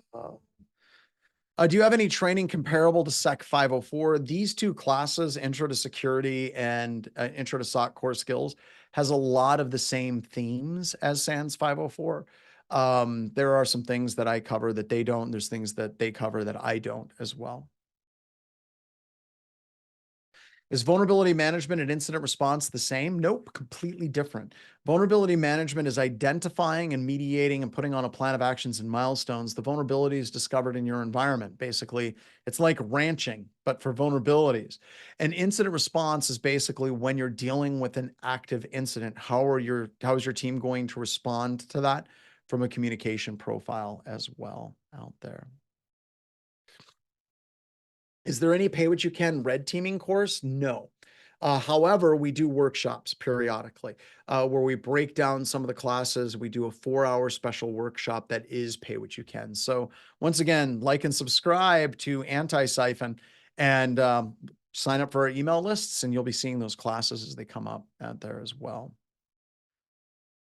No lifetime because no one cared about lifetime. They didn't. We did and didn't happen. No one paid for it, so we killed it. 401 is kind of in here as well. Why Sturgis? I was born and raised in the Black Hills, and I decided I wanted to move back. And honestly, moving back was cool. I have a separate zone, so I'm not in Denver. I'm not in DC.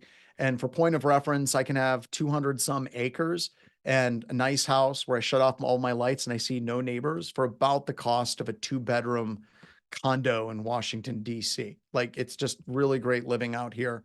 And this medical center was available for an absolute dirt cheap price. And we took advantage of it. A lot of instructors were SANS folks. Yes, there's a couple of SANS folks who would be awesome if they would consider teaching for us, if SANS would let them. But SANS threatens people, kind of bullies sometimes, like a jealous girlfriend. But all of my main friends, not all of them, I have a few that I love dearly, that are still at the SANS Institute, but a lot of our instructors are former SANS instructors. So when we joke about anti-siphon being like, this is SANS quality, like, look at our instructor roster. It's like a who's who who built the SANS Institute. And we've got them here. And that's a long story there as well. Blue team labs in these classes, I don't look at it as a verse. They're so cheap and they're so wonderful. You should be doing both of them as well. Did you have a hand with this creation of the SANS slingshot VM? No, I did not, as a matter of fact. That was created by a team of people associated with CounterHack. That was Ed Scotus and his team that did the slingshot VM for that as well. Hey, John, what slide Yeah. did you end on? I don't know. Right here. I ended on adventures in proper Windows event logging 138. Okay. Are we bingoing tomorrow? Let's bingo tomorrow. Let's do it. All right. Let's do it. Do I still work with SANS? If not, why? I don't. I retired from the SANS Institute before COVID, predominantly because of travel and my mental health. I was kind of breaking down. I was traveling a lot, away from my family a lot. I had BHIS was exploding as a company. And I was literally looking at a week away from BHIS. I was losing money every week I would teach for the SANS Institute. Also our webcasts, we were getting like 1,000+ people. We're now up over 1,800 people that are going to our webcasts. And that's probably where I should have focused. And I did. And then with me, that was fine. I was happy with what I was doing. We had Waldo's Hacking Fest. I was doing some training there. That was great. But then COVID hit. And when COVID hit and we moved our classes to virtual very, very quickly during the COVID kind of shutdown, that was when anti-siphon was born. Because you got to understand that when COVID hit, I had no idea if I was going to be able to feed my family, let alone all the people at Black Hills Information Security. So we basically said, hey, this training thing, it works. We have a whole bunch of people at home that are sitting around. Let's do training to try to augment salaries and make money. So if we don't have to like lay people off at Black Hills Information Security. So we started doing pay what you can under BHIS and Wild West Hacking Fest. And after a while, we rebranded it to Anti-Siphon, and that's how Anti-Siphon was born. Now, with the kind of the relationship with SANS, I have really, really good relationships with some people at the SANS Institute. There were some conversations about maybe we could work together. And then there were some people in management that were like, F him, I don't care. I think the exact quotes that were, if I ever see him again, I'll punch him in the face. That was fun. And then the other one was, if he was on fire, I wouldn't piss on him. So we had this kind of weird love-hate relationship. But for me, I love SANS, right? Like, that's where I came up. The instructors there are some of the best instructors in the world. They're almost at the quality of the anti-siphon instructors. But at the exact same time, it's like, you're successful in this industry if I can get you all into jobs that will pay for SANS training. Like, that is winning for me. And anytime someone's like, yeah, I took SANS training, I'm like, congratulations. That's fantastic. It's life-changing. And I know that better than just about anybody. But I don't think SANS sees it that way. They don't see the pie as infinite. They see it as if money comes to us, not all of them. They are like, we don't get money. So I'm kind of persona non grata there as well. Oh my God, we got to get away from the SANS questions. I know. Megan. Let's got to get away from those. Moving on, folks. Ever considering carving up the YouTube video for this class and having relevant video posted with the relevant lab? We're just, we started this, Megan. What was it? We started this with GoToWebinar. Wasn't our first ones?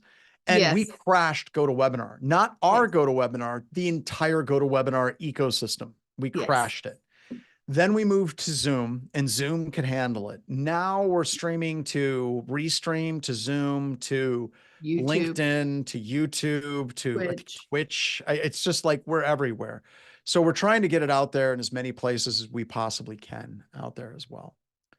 Sturgis is starting to sound like the dream. It is. I like Sturgis, but Sturgis is a rough town because it has the motorcycle rally and the rest of downtown is completely empty for the rest of the year. It's like a ghost town, and that's really sad. And we're trying to bring it back on that as well.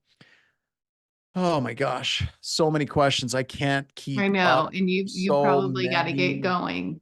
I'm Yeah, sure. well, I don't know why you're not here this week. Well, kids, school, all that Right. fun Oh, stuff. yeah, those things. Damn You it. know, So those damn kids, they just really put a hamper on the travel. they do. They do. Oh my God, more Sans questions. Okay, no, No. no, no, no. How to get called as an expert witness in court. First step, become friends with people in the Department of Justice or law firms.